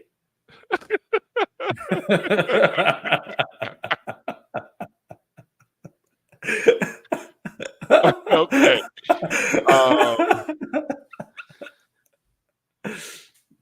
Edward Waters, E-Dub, traveling to Tuskegee. Hold on. Let's do. I got a better way of doing this. Hold on. I'm gonna go through Onedin 2's homecoming list. Okay, here we go. 15 homecoming games. Okay, just running down the list. Virginia Lynchburg hosting Fort Lauderdale. Tuskegee hosting Edward Waters. Lynchburg gets her first win in 20 years. Crazy. All right, there we go. You called it. I'm putting Tuskegee on upset alert. I'm just calling it now. Central State. Tuskegee plays in front of 30,000 for the second week in a row. Okay. They said that they had attendance of 33,000. Yeah. I'm still putting them on upset alert. I don't care. I'm putting them on upset alert. I think the Edward Waters tempo is going to be interesting when you see it. Central State hosting Savannah State for homecoming. Watch out, Central State. That's all I'm going to say. Watch out. Johnson C. Smith hosting St. Aug. Lincoln, PA, hosting Elizabeth City State. Wait a minute. Something just moved. Oh, Virginia Lynchburg. That's there. Jackson State hosting Alabama State. You've already put Jackson State on upset alert. Ooh, Valley. Arkansas Pine Bluff. Valley's homecoming. Ooh. Will Jerry Rice make an appearance? Anyway. It will only help if he suits up for them. Oh, wow. Might help if he donated more money. Anyway, Texas College hosting Louisiana Christian for homecoming. That's going to be a loss. Sorry, Texas College. Albany State. It is homecoming for Albany State. I'm sorry. I thought it wasn't. It's homecoming as they host Allen. Yeah, Albany State's on upset alert. You've already made that. Time out. It can't be homecoming for Albany State this week. It says October 14th. No, it's not It's not homecoming. Albany State's on fall break. I know it's not homecoming. Okay, well, Auditing 2 has it wrong then. I'm just reading what I see. Okay. Virginia State is hosting homecoming against Bluefield State. Grambling hosting homecoming against Alabama A&M. Bethune-Cookman hosting homecoming against Texas Southern. And Tennessee State homecoming against Norfolk State. I'm sorry, Southern hosting Lincoln, California for homecoming. So there's your homecoming list. Drew disputes the Albany State one. But I was just there on campus today, Brian. It's not homecoming. Okay. Right, because you would think that there would be better signage, right? We actually discussed it, and it wasn't homecoming. I'll take your word on it. Yes. Karen's taking. Karen, are you putting? Yeah, you're calling for an upset. UAPB, huh? Okay. All right. So yeah, you heard mine. I'm putting Tuskegee on upset alert. Drew, you're putting Allen. Nope, you're putting Albany. Well, you said Albany State's not. It's not their homecoming. So, who was your upset alert? Who are you putting on upset alert for homecoming?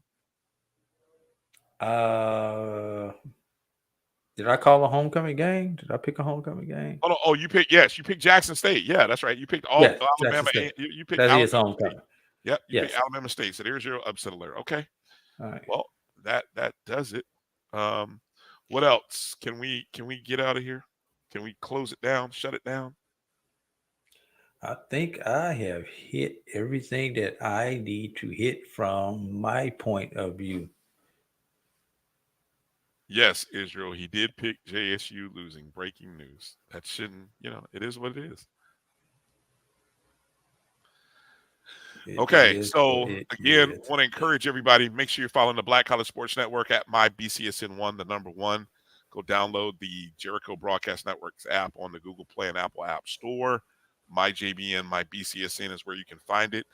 Our BCSN Pod Zone, the aggregate of all of our shows in podcast format. You can even watch podcasts on Spotify, but you also can listen on iHeartRadio, Amazon Music. Tell Alexa to find BCSN Pod Zone, and Alexa will find it. And so Google Play or Google Podcasts, Apple Podcasts, appreciate those of you who watch wherever you are. And when you go to the podcast, make sure to hit the subscribe button, like, share, leave us a review. We appreciate it all. It all helps the algorithm gods. Of course, if you're watching us on Facebook or YouTube, wherever you are watching, hit that thumbs up or the like button. We appreciate it. So hope you guys enjoyed the show tonight. Hope your teams didn't leave you too stressed out and concerned.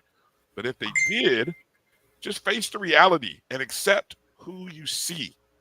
Who you see them to be is who they probably are. Forget about all the preconceived notions that you had about the preseason and focus on what you see. They are who you think they are.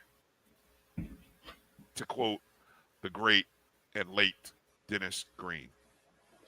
All right, that's going to do it for our guests. We thank Coach Farasi Norman and Charles Edmond for joining us on this show. And for AD Drew, one more.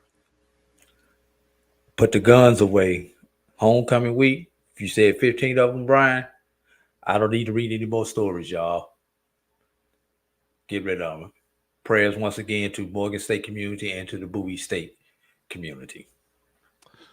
For AD Drew, I'm Brian Fulford. Thanks for watching the BCSN Sports Wrap. Until next Sunday or on another show later this week, we say peace out. Travel light, everybody. We'll holler. But stay on hard.